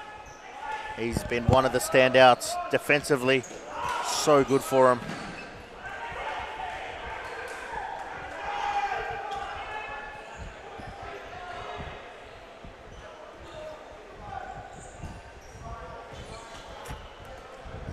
That is cleared away by Jason Ishak. Just though, all of a sudden, Carlton have forgotten how to play football. Yeah, I think just the pressure of the game. They need to retreat. And here we go. This could be the sealer. Simon loses it in a bad position. Lucas Hogan, no communication with him and De Feria. Great save there by Jason Ishak. And here's a chance. Daniel Toma! Oh! Absolutely brilliant from number 6. Unfortunately, the goal was missed on the camera. And that, Joseph, are we too early to call curtains on this? I think we are too late to call windows. Windows and curtains, ladies and gentlemen. Oh, I think the camera mixed the goal. What if we can get a replay on the other angle, that was an absolutely beautiful finish. Call him Houdini, call him Chris Angels, whatever magician you know. That was absolutely magical by Daniel Toma, and you guys won't even be able to see it, so you don't even know what the goal's going to look like. I'll call him Penny on one. So I could hype it up as much as possible. It could have just been just a simple touch. Nah, it was fantastic, phenomenal. I'll tell you what happened. There was a through pass. No defender in there. Daniel Toma standing there by himself, sees the keeper coming off his line. All he did was a little dink around the keeper, not even on top of him, just on the side, and he caught him off guard. Big goal. Triple chocolate chip. Big goal. Triple chocolate chip rainbow flick. Is that what it was? He dinked it around the keeper. It was a very calm and composed finish. And that, for me, that's curtains, Joe. I don't see Carlton scoring 5 goals here, or 4 goals for that matter. And wow, this is incredible. St. George Bulls have managed to do it. They've managed to do the unthinkable. They played in the first and only season of Premier League, won that, moved into League 2. And there it is. They've got one back. This is what happens when I start talking. I start jinxing things. Preston versus Aku.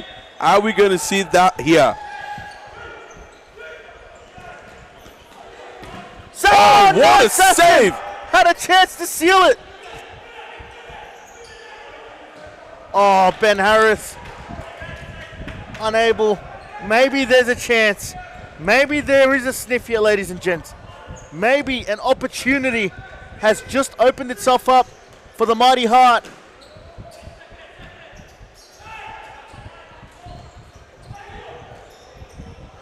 Oh, it's a great ball there for Tom Harris. A bit too much on it. Brilliant idea, but now Carlton have a skip in their step.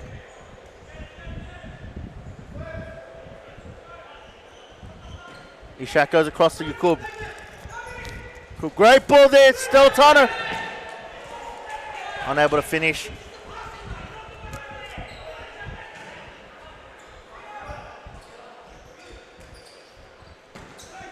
Tries to go inside there. St. George just looking to slow the pace of the game down. Carlton trying to speed it up here. St. George have to adjust the pace of the game. There's no need for them to rush here.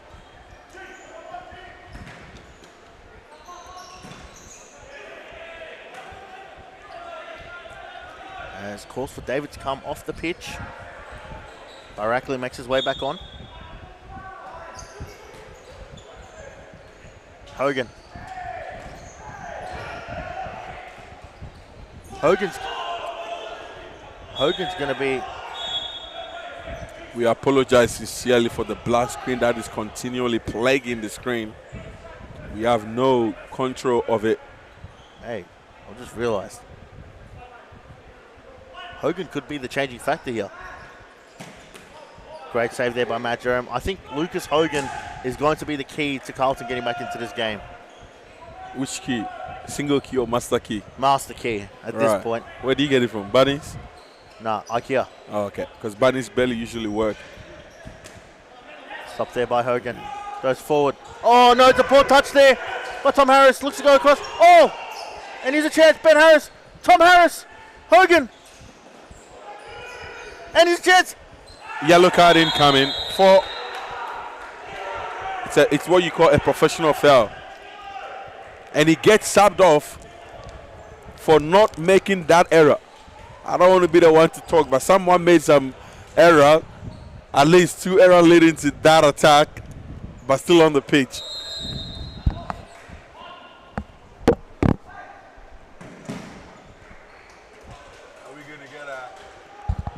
Are we gonna get another comment?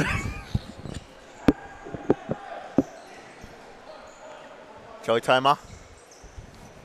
4 minutes left on the clock. If Carlton can scalp one more, then it's game on.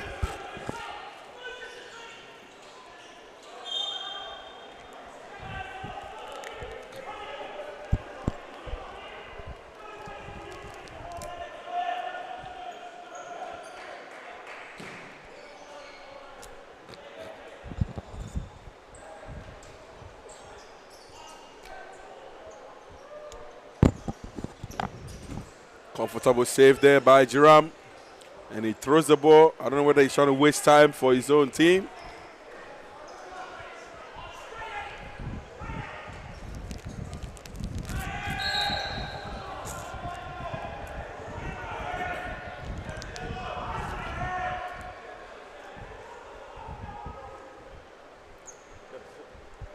The clock winds down. There's not much time to go. In about 3 minutes time, well, exactly 3 minutes time, you're going to hear a massive standing ovation for the St. George Bulls. Toma tries to lay it back there, and there's a foul.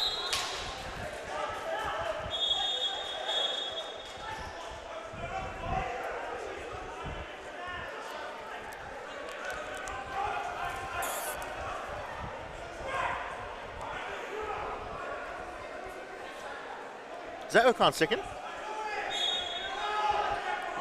They're not going to play fifth man.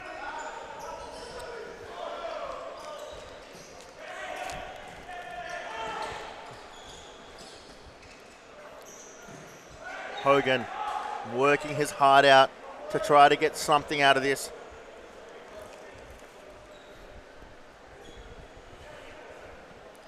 Are we going to see St. George do what they did against Phoenix and just purposely getting the yellow card and delaying start? I don't think so. They're 3 goals up. I don't see any reason. It's not for them stop to do clock that. either, so. Yeah.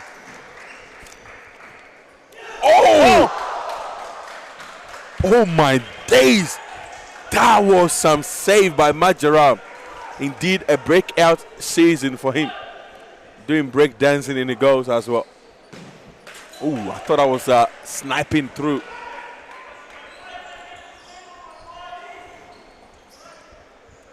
You can already see the defeated looks on the faces of the Carlton Hart bench. It's been a great season for them, though, Joe. Oh, yeah.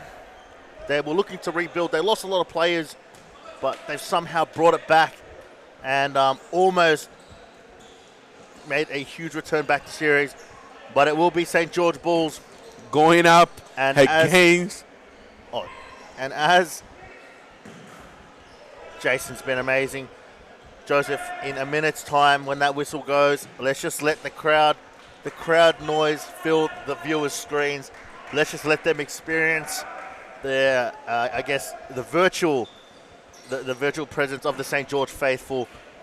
And there is some handshaking on the bench for St. George Bulls next season. They will be playing against the likes of Moreland, Fitzroy, Pascoville, and whoever remains from the Lord. Ladies and gentlemen, 40 seconds to go, and St. George Bulls, their mighty Bulls, will be hearing the crowd, the noise, the vibration of the stadium. It will be loud and loud and loud. Ladies and gentlemen, I will leave you guys here for now as I go down to do the needful, I should say, of handing over the State League Championship trophy to the winners. So again, ladies and gents, as the time winds down to 0, you're going to hear the roars of the St. George Bull faithful as we let him go. I was expecting it to be a little bit louder than that, but ladies and gents, it is official. The St. George Bulls will be present in the next and upcoming feature of Series Futsal 2025.1 season. It's been a long road for the champions, but what a journey it has been. Brendan Jamu bringing this side from the Premier League, which was lower than State League 2. They ended up winning that. They went on to win State League 2 against Ravenhall Raptors in the final. They ended up in State League 1, narrowly losing out the title again to Thornbury United. This will make it 2 successive promotions for the mighty St. George Bulls. And as we mentioned, what an incredible journey it has been. They have been through thick and thin with each other. They've also maintained a lot of their core players from when they started. And wow, what we have just experienced here has been nothing short of breathtaking. As we now wait eagerly for the trophy presentation to be presented to the mighty St. George Bulls.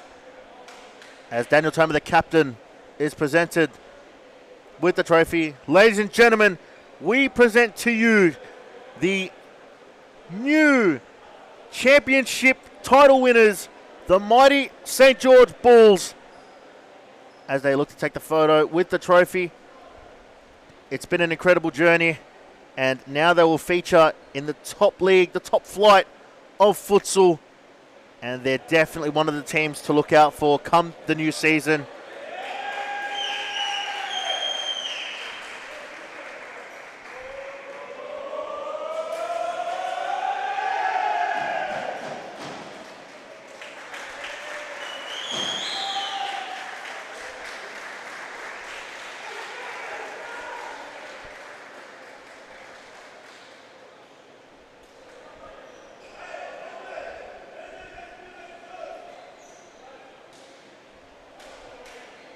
As we bring on our next game, it's a feature between Northern Phoenix and Northcote. Again, another game that has ramifications for Preston. Should Northern Phoenix win here, then that will mean that Preston will indeed be dealing with relegation playoff. However, if Northern Phoenix are to lose, then it comes down to next week. Preston play Carlton Hart. Northern Phoenix play St. George Bulls. And the winner, well, if Preston end up winning, then it's all down to Northern Phoenix. But Northern Phoenix bringing out a very strong side here. The likes of Chris Rose, well, Ibrahim, the captain, finally making a return here. Jaden Watson, who's been sensational this season. One of the revelations for Northern Phoenix. Spending a small stint with St. George and making a return to the Teal. Julian Vu, another one who's been absolutely outstanding for Northern Phoenix this season. Another player to look out for here. As new signing Matthias Limnoir. Again, another player who's come out of nowhere from France. He's been very good for them. As Northcote coming in with a bit of a weaker squad. No Connor Irwin. No, I believe, no Nick Ormond as well. So they're low on numbers, but they do have the likes of Tal Galpa, Ben Monteleone, and Ryan Davies. Three of their key players. So wouldn't count them out quite yet.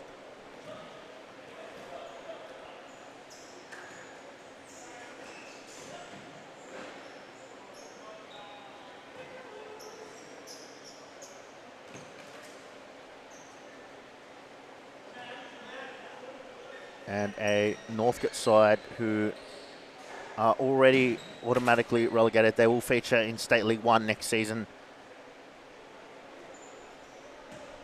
I believe, if they lose this result. But I think with Preston winning their game, the chances of them coming up the ladder is all but gone.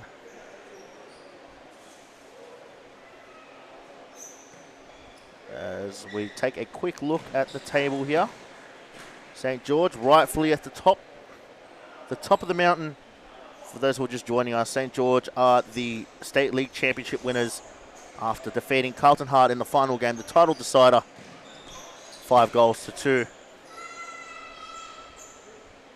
And looking at that now, with the head-to-head advantage, Thornbury's result against Preston means that Northern Phoenix, or that Thornbury are confirmed to be playing the relegation playoffs.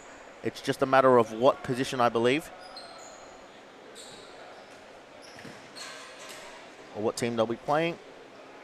So yes, so Northcote are automatically relegated here, and Northern Phoenix with a chance to jump over, a chance to tie with Melbourne Arcu. So it comes down to next week.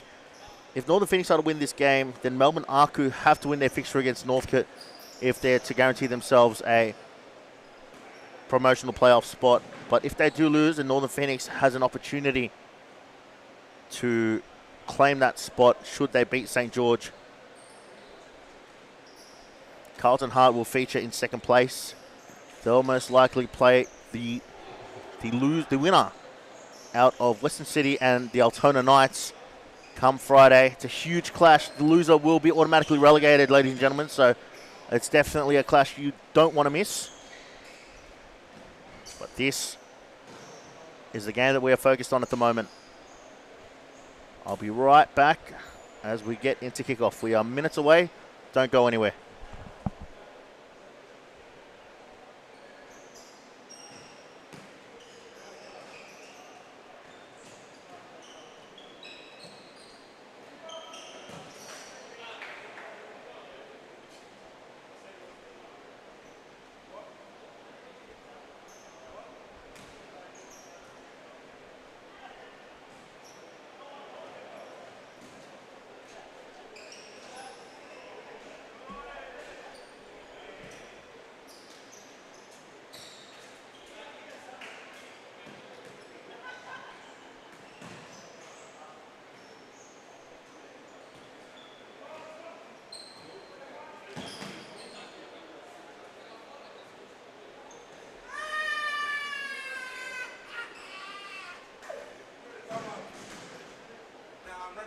That's how it is.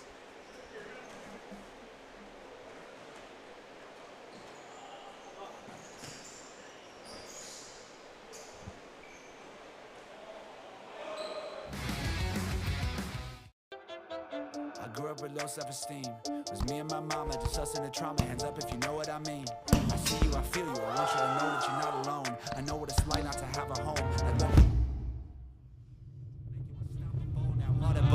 Feel like I live in the end zone. I'm the one leading the drives. I'm riding around in a Benzo.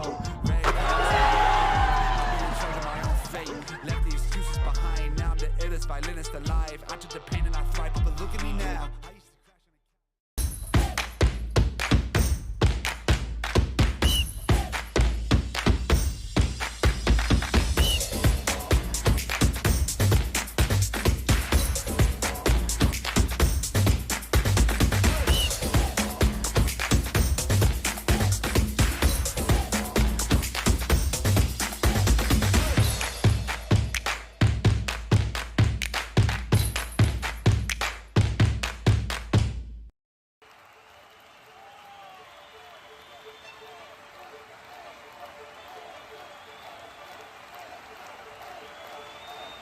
A good futsal player has to be intelligent. It's the most important quality in a futsal player because in futsal play is very fast, and you have to think really fast. You don't have time, you don't have a space. They have to enjoy the game. This finally futsal or football or basketball or tennis, it's only a game, so they have to enjoy. If they don't enjoy the game, they don't improve. No, they know that we know as coaches that every day is good for improving your level, so you have to work hard every day. It's detail, it's important for improve your career. The group is the key of success. If you don't have a union group, you can win some matches, you can win some tournaments, but finally you don't win the World Cup or you don't win the European Championship. You need a strong group and everybody go in the same direction. The futsal is totally different than in Europe or in other countries. I think there are good levels here in Australia. There are good players, so they have to work hard and maybe in the future Australia is. Ladies and gentlemen, welcome back here to the Series Futsal Arena. We bring you action live from round 20, game between Northcote and Northern Phoenix. Northcote already relegated. Northern Phoenix looking to play for safety here. As Kyoto. Billy Borton tries to strike it through there.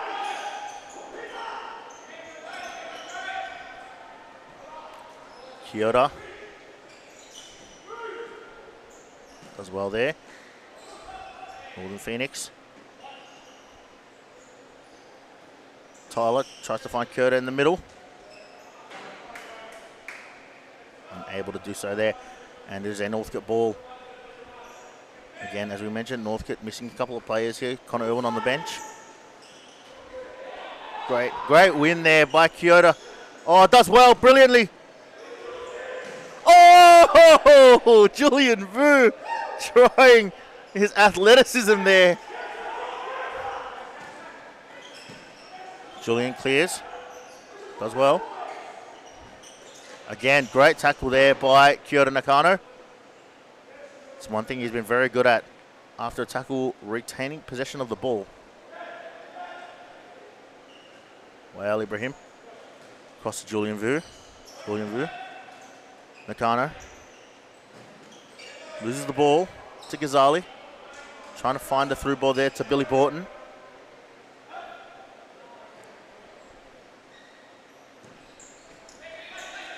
For those who are just joining us here, ladies and gentlemen, we have just seen St. George Bulls defeat Carlton Hart and become the current State League Championship winners. Goes across, Julian Vu.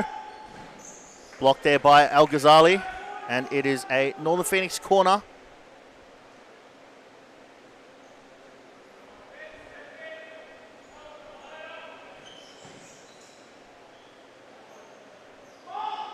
Blocked there by Northcote. As well, Ibrahim returns to the Northern Phoenix side after missing out due to injury.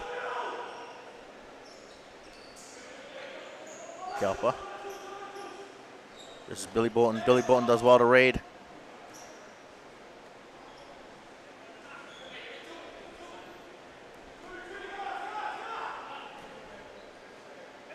Davies strikes.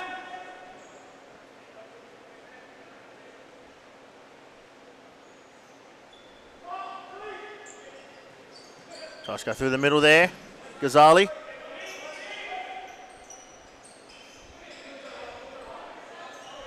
Ryan Davies. Well, Ibrahim. Tries to go through there. Nakano. Not being able to read. Not being able to read well there.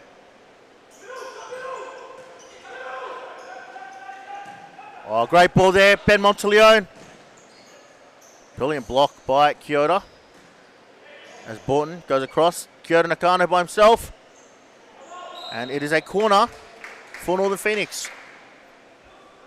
A great opportunity for them to go ahead early in this game.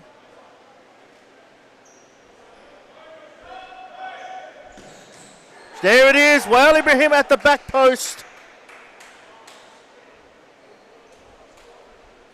And Northern Phoenix take a very early lead here. It's a return goal for the captain.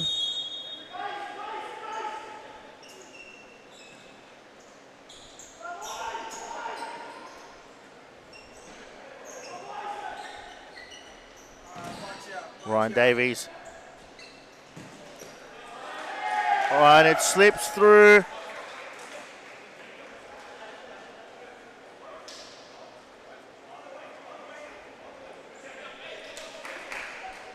And Northcote find the equaliser.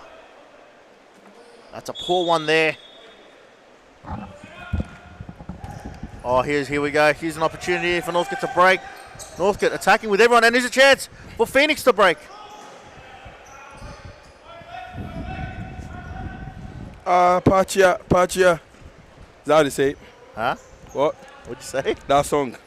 What is?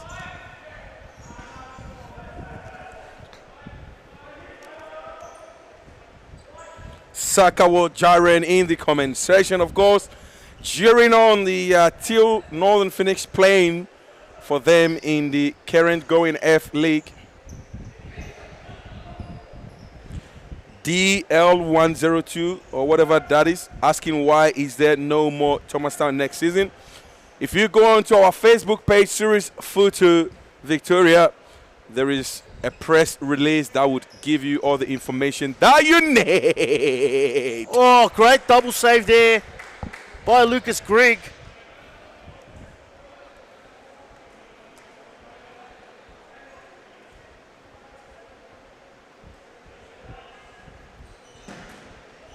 Blocked there by Ryan Davies. As Matthias tries to flick one through.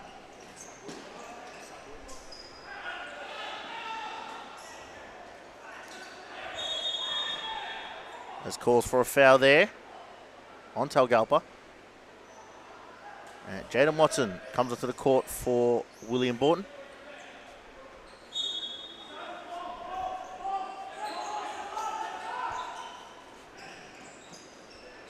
Michael Marisic. Talgalpa unable to. Well, Ibrahim. Watson. Ibrahim. Goes to the inside, and here's a chance for Davies. Great save there by Tyler Lewis. Matthias. Shot there. Oh, they're unable to convert. Northern Phoenix.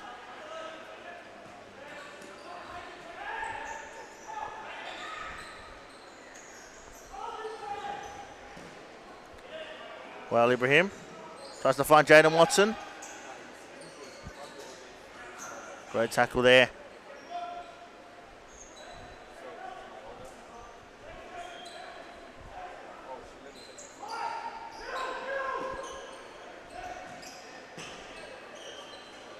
Nakano. Goes wide, Matthias.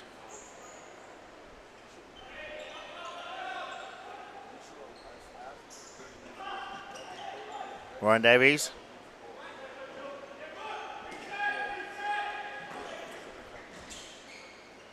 Jaden Watson. Nakano. As it is a Northern Phoenix ball.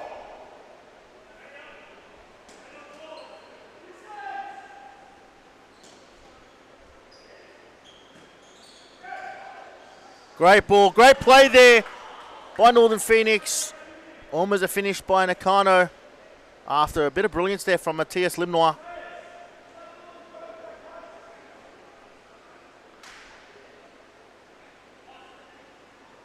And looks to get us restarted here. Monteleone finds the middle there. Believe that is, it might be Matthew Ferrugia, I believe. Matthias. Nakano. Nakano now with a bit of space to work with. No run being made there by Jaden Watson. Phoenix making a few opportunities here, just unable to convert. Great read there. Lucas Grigg.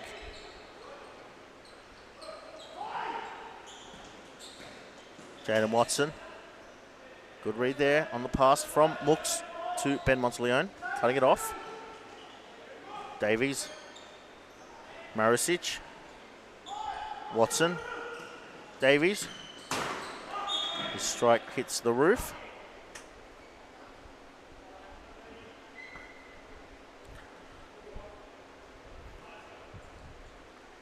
Tyler Lewis to get us reset here. And it's a poor ball there for Jaden Watson.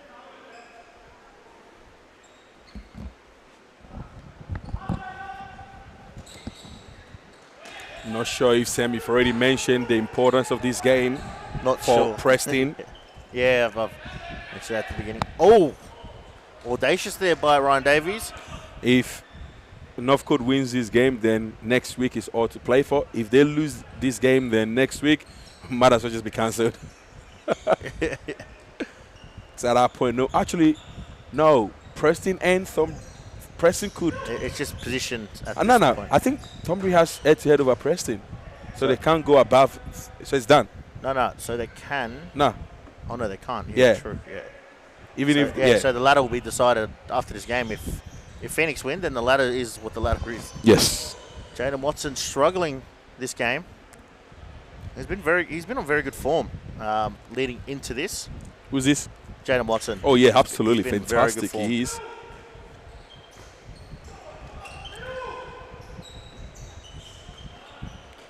Yes. Ferrugia.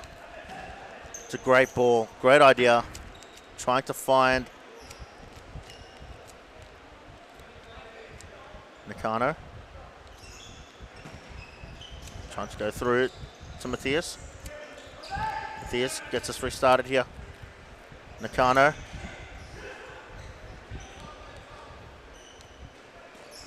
Oh, trying to chip over the top there.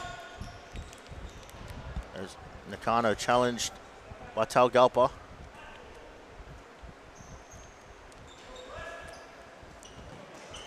Matthias finds Billy Borton with a fantastic ball through the middle, trying to split him. Oh, it's a brilliant ball.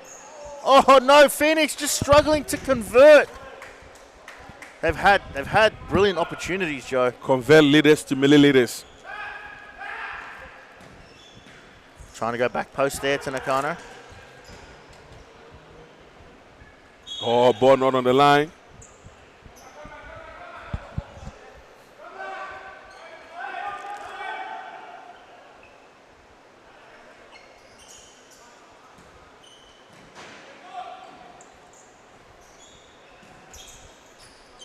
Galpa goes through there, and here's a chance to break.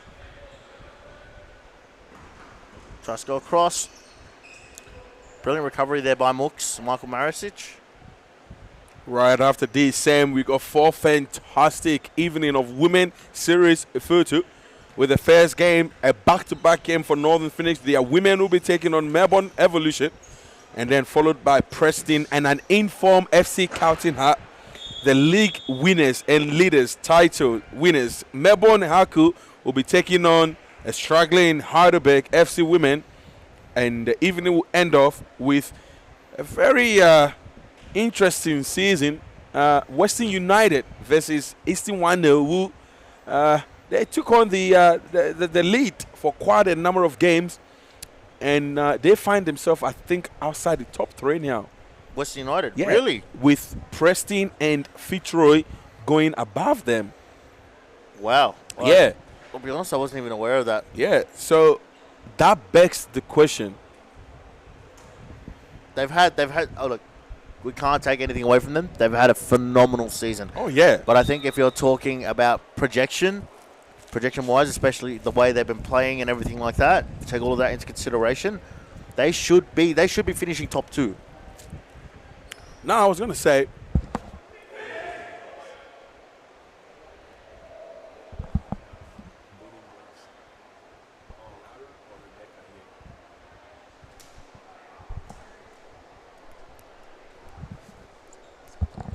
So that begs the question, with the consistent performance of the likes of goalkeeper Lara Elayek, who right from the get-go has been tipped to be the Golden Glove winner, and their form dropping, losing 6 games against Melbourne Aku Rebecca Ye, who has lost 1 game, conceded only 38 goals, whereas West United have conceded 44 goals. It begs the question, is Lara Elayek still in the running for the prestigious Golden Glove Award for the Women's Series? Bear in mind, there's still, I think, 3 or 4 more rounds to go. Oh yeah, you're right. That's I think definitely early stages of the season, she was almost a shoo-in for it. I think even regardless of their form dip, I still think she was the best keeper in the league. But then, obviously, in saying that, I think here's where you put perspective into play. It's the fact that Melbourne Aku have this star-studded squad. Let's not deny it. They've got a very, very good side. Boasting a former Matilda as well. Oh yeah, exactly.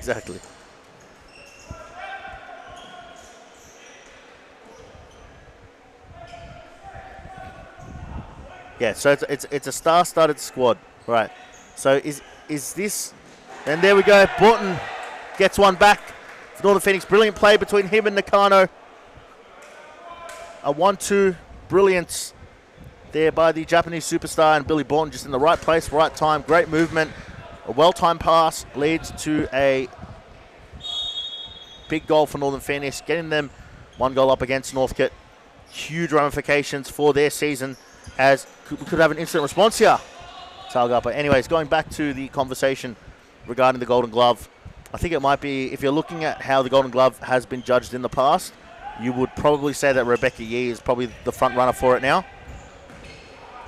Rebecca Yee is definitely the front runner for it. She's been phenomenal, but I think it's what gets her overshadowed is the fact that they're just a team full of stars.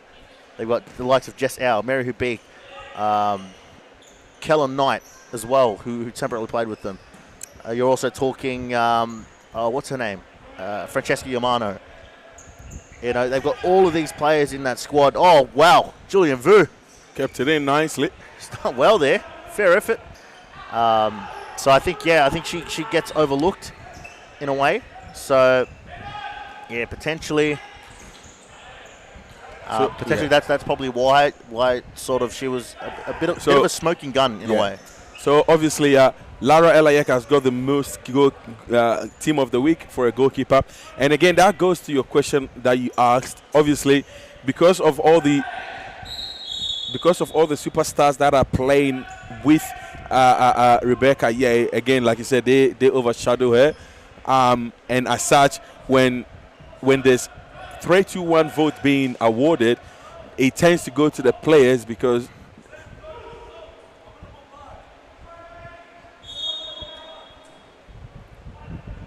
9 out of 10, she doesn't get mentioned in the 3-2-1 vote because even though she may be performing well, the players sometimes on the field outdo that. You know what I mean? But I think she's been the reason. Look, don't get me wrong in saying that the players are not doing their job, but I think she's also been the reason why the AQ has been like that. Now, if you look at the few seasons AQ has had, there's been one of their major area has been their goalkeeping side. Yes, so Rebecca Yee has come in and absolutely changed that. Yes, she's got all the stars in front of her, but still, she's doing her job. You know, you can still have stars and still lose.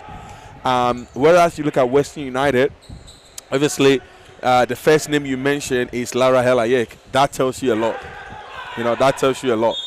So, here we go. We are officially joined here by the title winner of the State League Championship, heading into the new era of series photo, Brendan Jamu, who obviously throughout the season has some few out due to getting new teeth somewhere with the match fees and sponsor money. But anyways, as much as he hate for me to say that, he's joined us here in the studio to have a few chats with us, as if we giving him time on our podcast wasn't enough.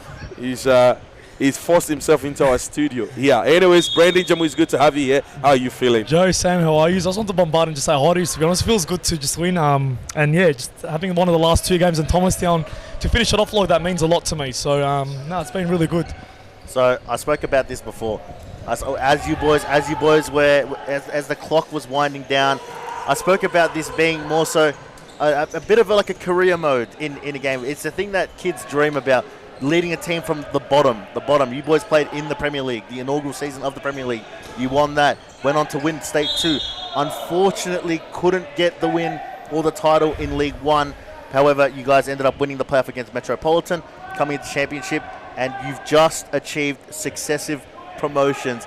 Brendan, I'm going to give you a minute to just describe to the fans that are watching just how much this journey has meant to you, how hard you have to work, how hard you've had to work, the blood, the sweat, the tears. This is your moment. Just lay it all out for us, the raw feelings after an emotional win like that. At the moment, I'm pretty speechless at the moment, to be honest with you. It's been honestly an enjoyable journey from the start. I loved every bit of it. And just sometimes in life, you've got to fail to be better, and that's what we copped during State League 1 and all that. When we fell off promotion and we had to stay there for another season, it really did hurt us. And then look, we learned from that and we come back harder. So we've trained hard this season. We've loved every moment of it, and we're glad to be in series at the moment. So I've learned off Moreland heaps and Fitzroy heaps. They're the 2 teams to look out for, and they're honestly the best. They've been in there for 10 years. The way they go about things, they're just the best. So looking up to them just helps us a lot, to be honest with you. So obviously going into the season, a player that I like to comment is David Yakub. In the first 11, 12, 13 rounds, he was barely used, and he got so frustrated. You know, I got some few messages around that he was very unhappy, but we saw his heart stay in the club. Now, his chance came, he took the chance, and he's been one of the names on the team sheet for you guys. Now, how massive has he been for the last 7-8 games leading into this title? There's never been a doubt in David Yacoub. He's always been an amazing player since the start. As you can probably remember, State League 2 went keeper for us and won us the title then. So we've always loved him having around. We have no doubt that he's one of the most underrated players in the team. So we're aware of that. Just unfortunately at the start there wasn't much chance, or I would say just opportunity for him to get there. But look, he did get there at the end, and it paid off at the end. So I'm really glad. And big question to ask: who would you choose for your MVP if he was to come from your side? MVP? Oh, that's a hard one. I reckon Jason Ishak. I just reckon Jason Ishak has come a long way, and he saved us in so many games. The things that he does is just incredible. The way he talks to the players as well, communicates them on the field, just helps us a lot. And then you saw his save today, and what he's done in the last couple of weeks has been brilliant. So, I reckon Jason Ishak deserves it, but even Joey maybe, Joseph Toma deserves it. Erkan as well. Erkan's been really brilliant for us this season. He's been a really good addition to the team.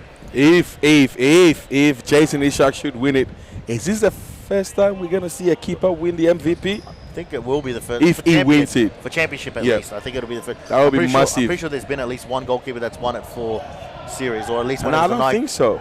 If you're talking series, probably not, but like if you're talking like Nike V-League, everything included, there's got to be at least one keeper that's won MVP. See, that's what we're talking about, the women's league. They get most shadowed by the on-field players, so sometimes they don't really get the credit they get.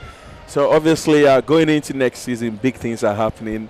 As we can see, think big. Ronaldo is giving us the think big cheers up there.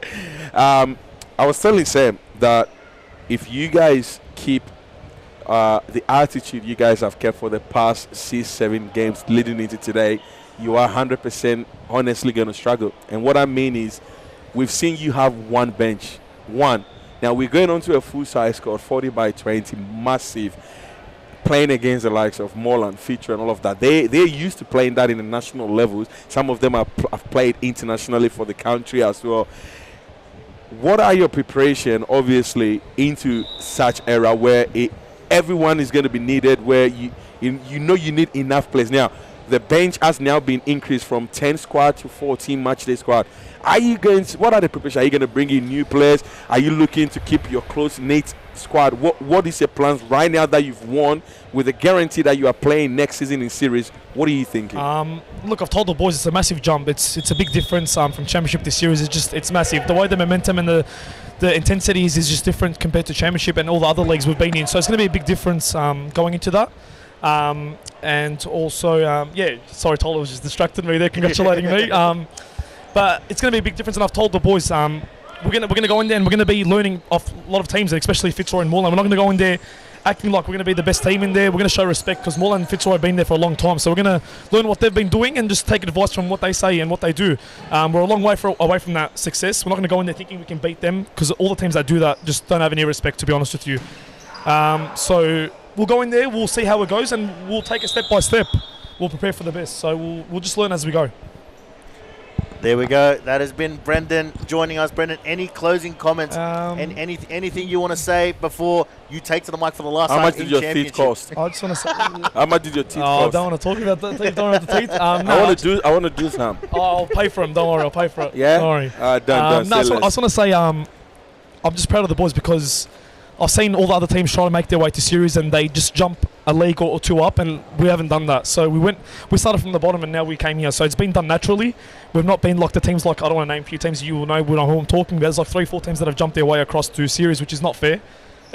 You don't feel good doing that. So I feel like us going from the bottom to the top without buying our way in there or skipping away in there, it just means a lot, and it shows you that we actually deserve it, truly deserve it, not like other teams. You know the 3-4 clubs I'm talking about? I didn't know this was a roast session. Are we going to name and shame? I didn't know this was a roast session. That's my ending conclusion. I didn't know this was a roasting session. Honestly, I know that's... Give us your closing statement regarding your fans. Just everyone, not just your players, everyone around the club. Just, this is your moment now. This is your opportunity to thank them. This is going to be on YouTube for them to see. Just go. This is your minute. To everyone that's been a part of our journey, I thank you heaps. I appreciate it. It means a lot to me, this club, when I started. It's not just about soccer, and I've said on the podcast before, it's about helping out the community as well. So it's been a massive privilege owning this club, running this club, and the way we've built this culture has just been incredible. So I thank the fans for coming along. State League 2 was brilliant, 2,000 fans for it the whole season, I'm pretty sure it was. So they've all been a part of the journey, and I've told the boys from the start, and I've told the fans from the start, we're on a journey, let's enjoy it. And we've done that perfectly. So I've enjoyed every bit of it. So, and I thank you, obviously, Peter and all that kind of stuff, for helping us, helping this whole place run. So thank you to Peter, and thank you to everyone that's organising, and to you two as well for commentating the whole season. It's been really funny, it's been enjoyable, and you do it for like entertainment. It's the best. And Michael as well, I appreciate Michael as well. Nah, thanks guys. Even Nick has done a good job here. Yes, I've performed very well. Thanks guys. There it is, ladies and gentlemen. That is the St. George manager, a very proud manager who has led his side to multiple promotions to come up to series futsal, and we are super excited to see what they can bring to the new series futsal season. And I'm telling you, it's one of the sides to watch, Joe. I'm telling you, they're one of the teams. I'm more interested to see who they plan on bringing in. The side? What? The only side I'm watching is my own side. That's crazy. St. George. Oh, listen. After so many talks about Joey Toma being better than Elias, St. George Bulls are eyeing on the Western United superstar Elias Pathmos as their #1 signing target. Wow. Okay. He's on the top. Have a good day. I'll tell you who you will sign. I'll tell you. I can't say it here. Casper. I want to know who the Bulls are going to sign. Drop it now. The Bulls want to sign Elias Pathmos. That is not huge. Nicholas Pathmos. That's all right. Hey, he's washed. Anyway. You heard it here first from Nicholas Pathmos saying his brother is washed up. No, I'm washed. Relax. That's crazy. He's changing his mind. He said Elias is washed up. No. Listen, it's a fantastic display from the Bulls. Well deserved. Joe Ocon, you're a legend.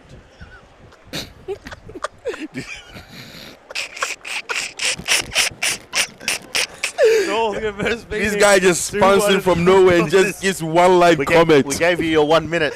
I still got 10 seconds. We asked for your 1 minute and you gave us 10 seconds. Hey. Got 10 more seconds. Just want to say that to all my fans out there, I love it. I love you. And Sam Masters.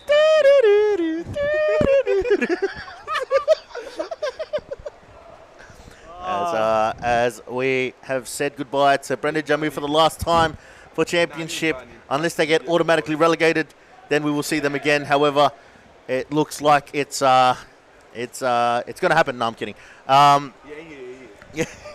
No, they've done exceptionally well to get themselves where they are. Brendan Jamu, humble as always, great person to talk to. Sorry to interrupt you, but what do you think about what's your thoughts on the last man for Phoenix right now? He's a newcomer. Just drop us your thoughts, please. The last man for Phoenix. Oh, what's his name?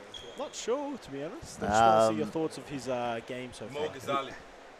Hey, all I'm going to say is I've seen him do more backhill passes than normal passes, so he's got some tickets on himself. As we get restarted here, Northcote. Who's got a ticket to themselves, Sam? No, he was asking for my opinion on the new guy for Northern Phoenix. Shot there from Warren Davies. Goes across. Oh, brilliant ball there by Kyoto. Trying to cut back on the inside.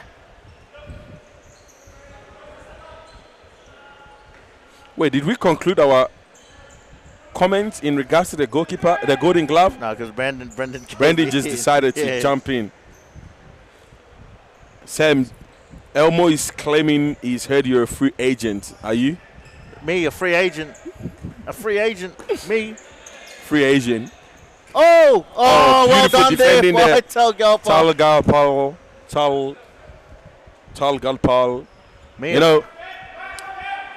Talgalpal could have not been playing this game had Northcote lost the Clubs Cup as he got a red card. Oh, yeah, true. Yes. Also, someone else missing from the Phoenix squad, William Venegas, out due to a red card in the Clubs Cup against West United. Great run there by Jaden Watson. Oh, brilliantly done there by Talgalpa. And Watson unshamefully using his arm there. If Northern Phoenix wins this game, would you say it would be fair to give their youth a shot next week? Oh yeah, for sure, 100%. It's a dead rubber. So I don't think there's any need to put your players out there. I think it's also a great opportunity for your youth players to come play up against the champions as well. But that is purely dependent on how this game goes for them. Still very, very close. And Mohammed Camel out there Oh. next week. I can barely hear him. What is he saying? That little squirrel. He said, any chance we're going to see that referee, the one that you said would he wouldn't see the series futsal arena. Oh God! Yeah, Please don't bring him again. Oh, he's lost the ball in a bad spot here. Please don't bring him here again. Keep him in court 1 and 2. Borton does well. Oh! Jason Watson! Jaden, I think I said the name first. As in the Jaden Frothson has scored a brilliant goal there. Well held up by Billy Borton to hold Ghazali. Not a very easy task. Talking about the youth players, obviously Watson's massive youth player for you. He had a loan spell with the current champions, and he's back home doing what he does back. He does best. Billy Borton. Would you say he's better than Nicholas Pathmos currently? Oh, currently 100%. You got like a 20% Nicholas Pathmos. That's washed up. Oh, well done.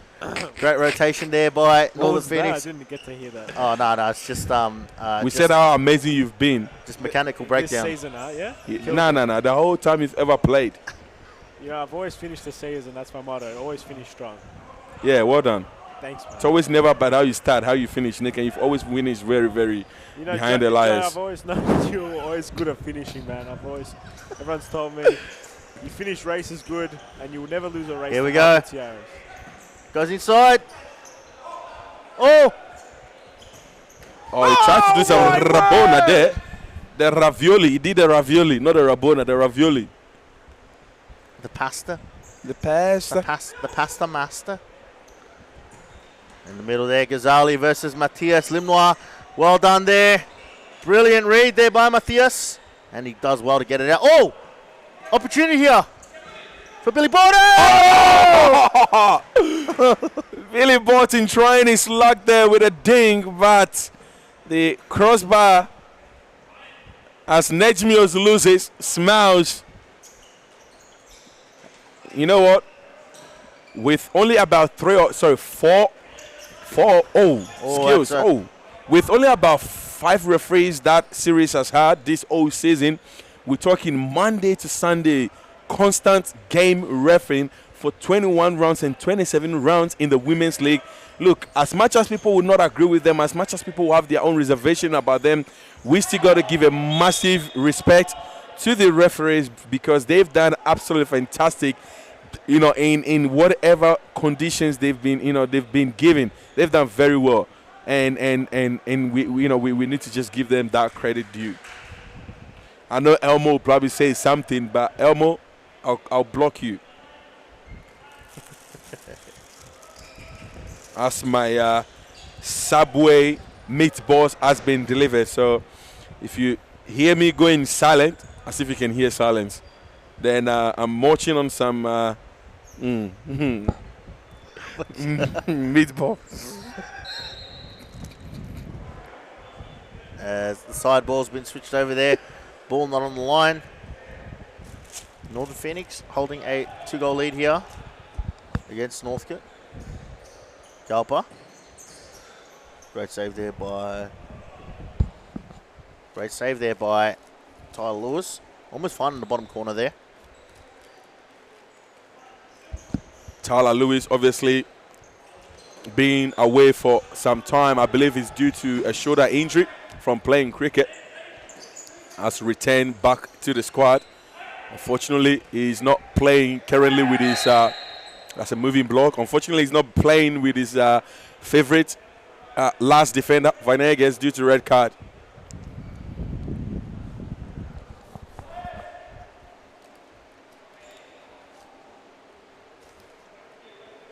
As there's 16 minutes left to go in this game, ladies and gentlemen.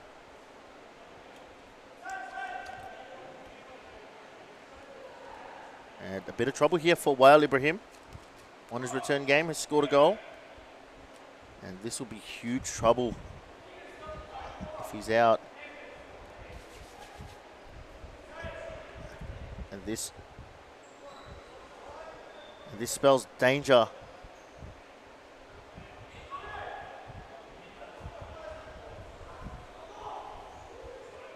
Danger for Wael, as this looks like this will be an end to Wael Ibrahim's night.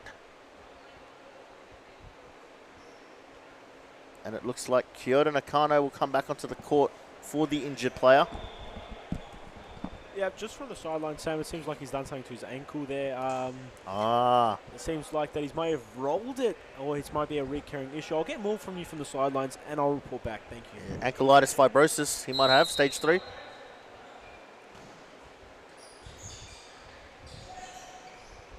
As Matthias now, here's a chance to break, one-on-one. Oh, that's a poor ball there.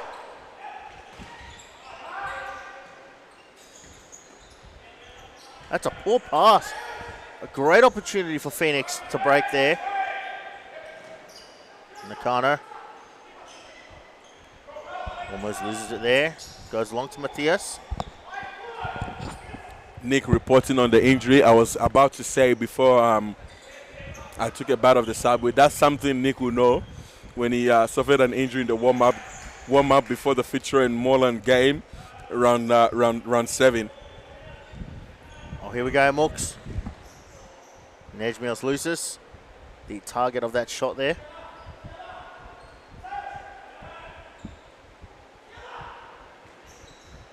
Blocked off. Nakano wins the ball there.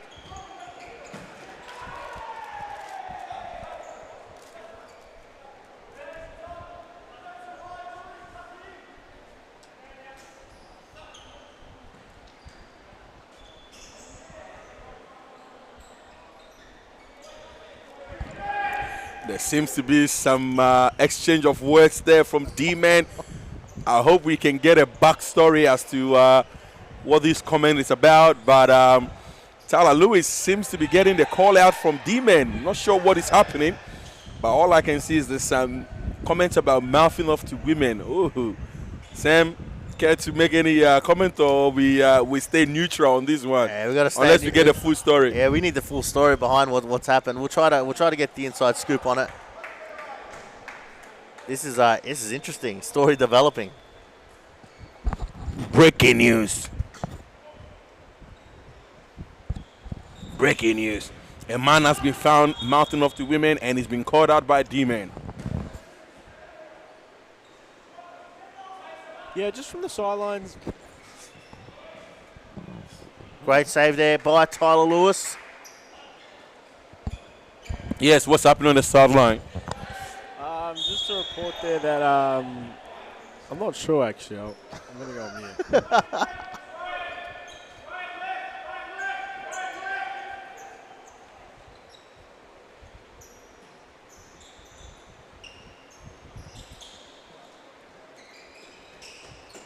Secured challenge there by Ryan Davies. The legendary Han Solo joining us in the comment session here, getting ready for the 4 classic women's game yet to be played, with the opener being Evolution taking on Northern Phoenix.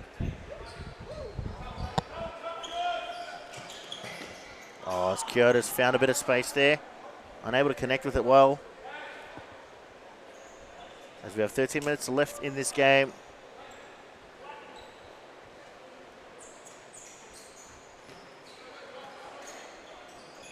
Galpa.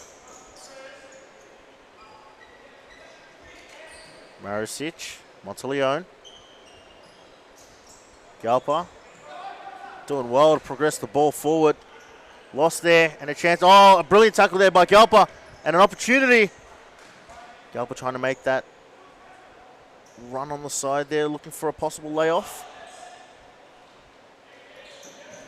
Matthias goes through the middle. Here's Julian Vu. Bit of pace there. Drops a knee. And a chance for Mooks now. Middle opening up.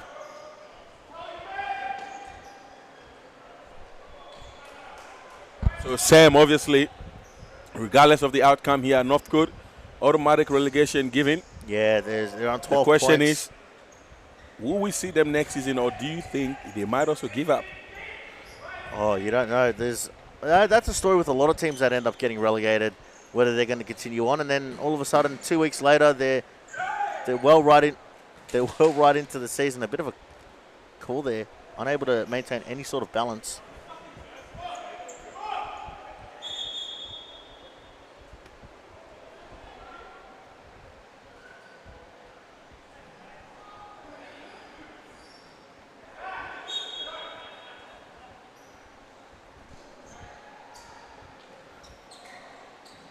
As Monteleone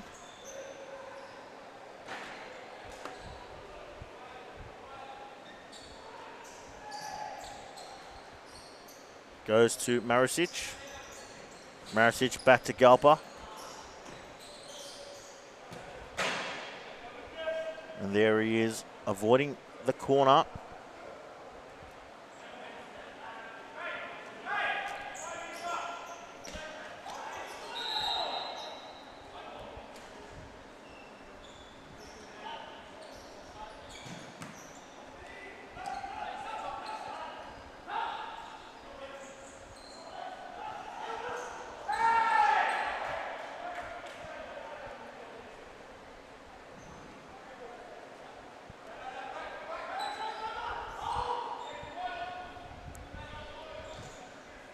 As Marisic here.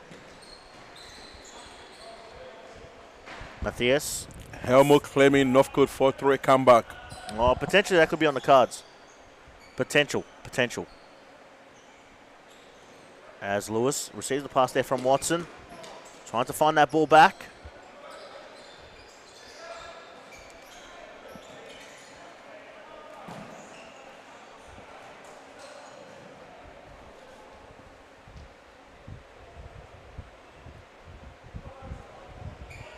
Northern Phoenix will not be looking to score any more goals here. As it stands, they will be safe in championship this season. Matthias tries to break through to Watson. Almost with a brilliant goal there.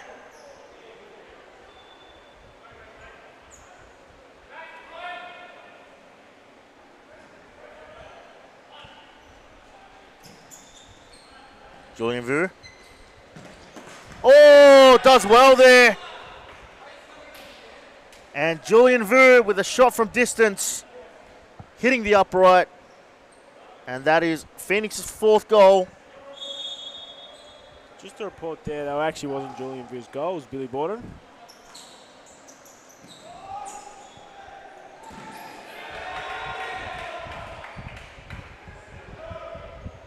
Just also to report from the commentary box, Joseph is eating a sandwich right now.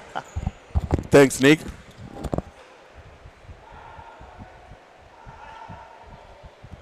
Just give us a crunch on the mic for us. We want to hear the sounds of the. Oh, that is not a great touch there by Julian Vu. And it's Ghazali.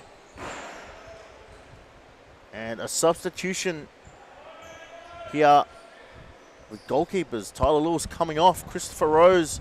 Nah, I think he's probably going to the backstage to call. Given the responsibility, and his first throw could potentially lead to a goal here. Yeah, he's going to the change room to call D-Man after hearing the comments. Yeah, just from the sidelines, looks like Tyler Lewis has done something to his knee there. Maybe hit the process of the closest of the knee, the inner side of it. The subprosis, which one? The process of the closest. Oh, the closest fibrosis. Meniscus? Yes, exactly. Oh, done. That's great medical advice there. Is that the one you faked to get away from playing Molan? No, that was the meniscus. Yeah. That was the meniscus. Exactly. Let's keep mini it excuse. lads. Let's keep it You give the mini excuse. Let's keep it professional, please, all right? Back to the sidelines. Looks like Tyler Lewis is not going to play the rest of the game. Back to I think it's very obvious about that. Joseph, please stop interrupting me. Can you give us any insight into the tactics with Eito Kwamina is going with heading into the last 8 minutes? Yeah. What'd you say? What's his name? Eito. Guy said Eito Kwamina. It's Atu. Obviously, Albert's a fantastic coach, and he's going into the game knowing that he needs a bit of pace, needs a bit of firepower in the team. So that's why he's put him on. Obviously, the game is, they have the lead right now, but 7 minutes in futsal is a long time. So, very As smart Watson play. on his favoured left side. Goes back in. Oh, it's a poor touch. Very smart play from Albert. Ghazali versus Nakano. And Faruja tries to get a shot out, unable to do so.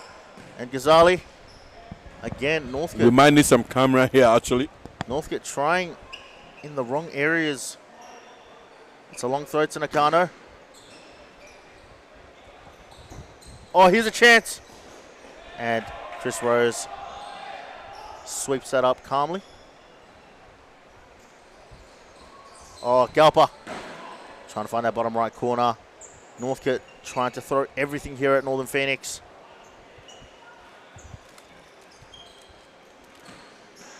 And again, just unable to get any proper touch on today. He's been struggling the last few minutes. The Northern Phoenix newcomer. Monteleone.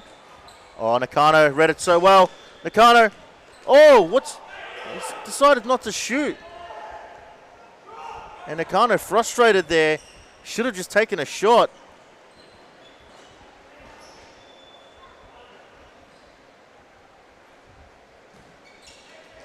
Nakano calls for the ball out wide, but a bit too much behind it there. Yeah, just reports from the sideline. Look like Ty Lewis has left the stadium and gone home.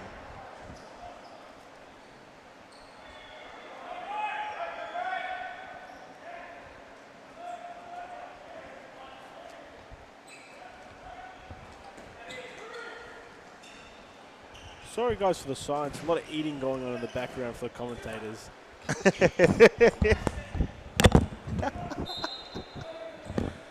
I'm still waiting for that crunch of Joseph's sandwich. We're waiting for it. I know Malmo's definitely waiting for that one. The crispity crunch? Yes, that one right there. I know Joe's laughing his head off right now, but he hasn't given us that crunch yet. The ASMR on the mic. And I know, as it looks like it, Joseph has disappeared off the screen.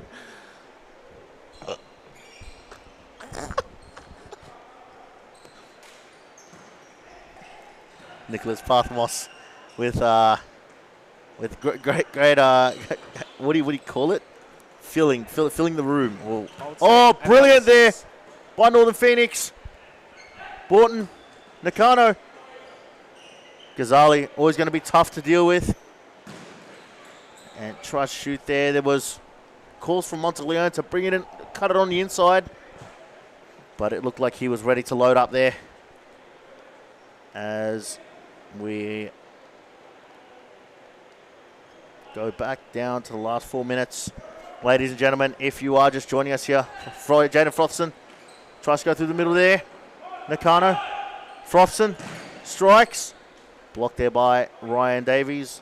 As it stands, ladies and gents, the ladder for championship will be finalised after this game. If Northern Phoenix are to maintain this lead here, they will sit in 4th position with an opportunity to get a promotional playoff spot should Melbourne Aku lose next week to Northcote and they defeat Carlton. However, if Melbourne Aku end up winning their game, it will be Melbourne Aku finishing in 3rd position. As we count down the clock.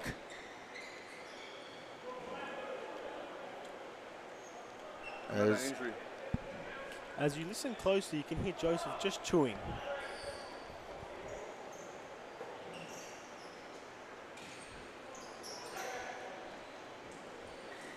Borton on the ball here. Trying to maintain control of it. Ryan Davies calling for a quick one. And Galpa with a shot. And a great save there by Chris Rose. Brilliant reaction there by Chris Rose, just to get his hand out, a strong left hand to it.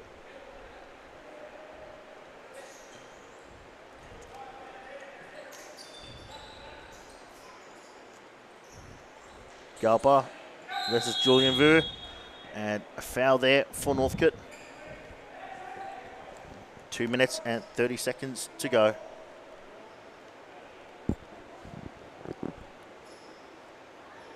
Should put Oscar Bryan on this one.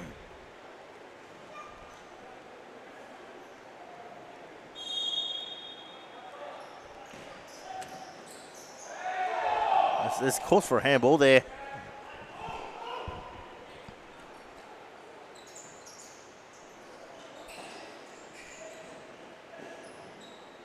As Mook's unable to hold possession of the ball.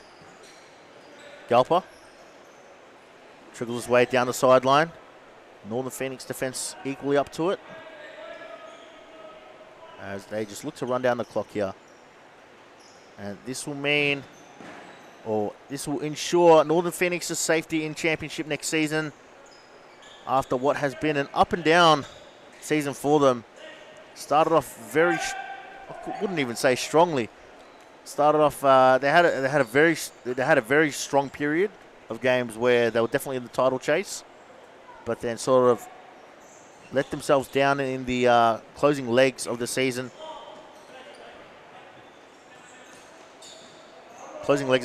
And they've left it up to the second last game again. Something that, oh, there it is. Goal number 5. Brilliant work there by Billy Borton on the sidelines to cut that back on the inside. Nick, can we get your in-depth analysis on that goal? Yeah, well, Billy Borden's obviously class. He takes it down the line, absolute snookers the defender. And at the back post, you have the one and only, the man himself, the other guy. The guy that Albert has subbed on, and that is, again, once Albert's tactics being too good. And now we have a counter-attack. The Frenchman. Could be another one, and he does the chip pass again. He loves little chip pass. He loves himself a cheeky chip. And we'll go back to Joseph just wrapping the Subway and putting it in the bin there. You can hear the sound in the background. Sam Masters laughing a little bit. Just hear a cheeky laugh in the background. This is proper analyticals going on here, ladies and gentlemen. As we enter the last 10 seconds, it will be Northern Phoenix coming up triumphant. And Kyoto, his last action there, shoving straight into Tal Galpa. And ladies and gents, that's all we have time for today. Oh, sorry, you go. Ladies and gents, that's all we have time for today. We will see you here next week.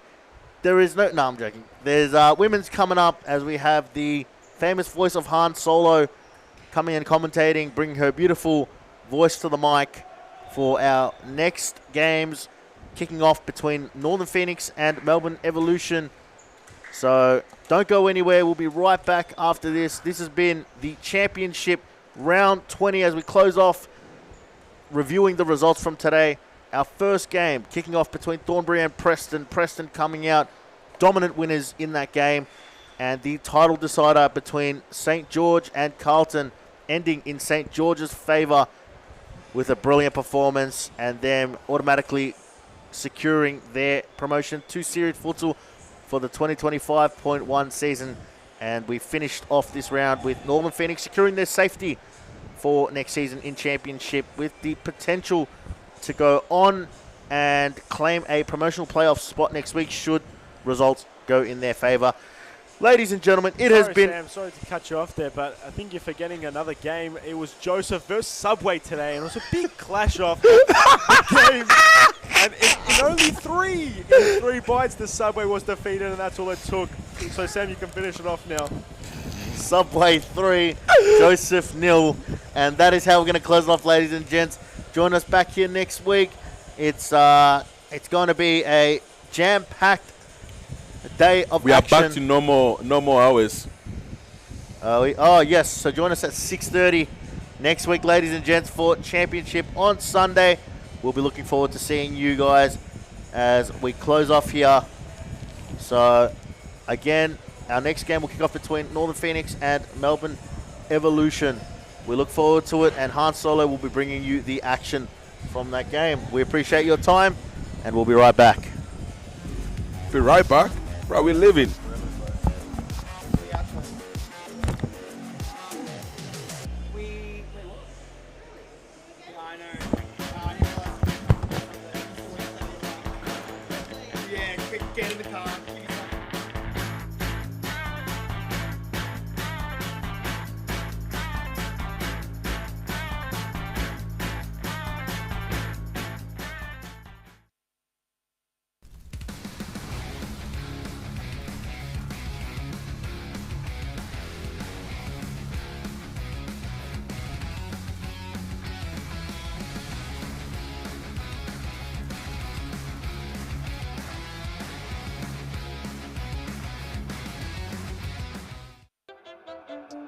with low self-esteem.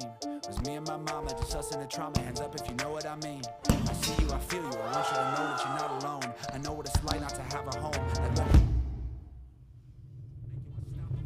what what a bowl. Feel like I live in the end zone. I'm the one leading the drives. You crew riding round in a benzo. Red I'm in charge of my own fate. Left the excuses behind. Now I'm the illest violinist alive. I took the pain and I thrive. But look at me now. I used to crash in a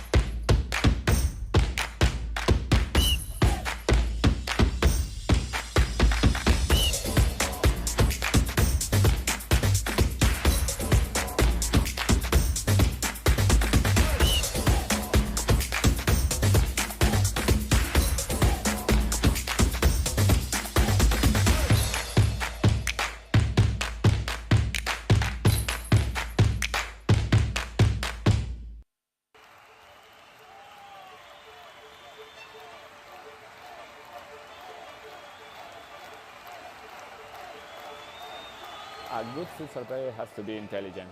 It's the most important quality in a futsal player because in futsal play is very fast, and you have to think really fast. You don't have time, you don't have space. They have to enjoy the game. This finally futsal or football or basketball or tennis, it's only a game, so they have to enjoy.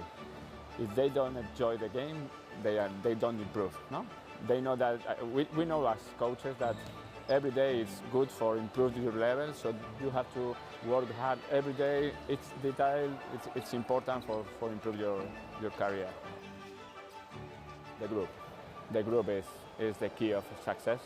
If you don't have a union group, you can win some matches, you can win some tournaments, but finally you don't win the World Cup or you don't win the European Championship. You need a strong group and everybody go in the same direction. The futsal is totally different than in Europe or in other countries. I think there are good levels here in Australia. There are good players, so they have to work hard. And maybe in the future Australia is in the top.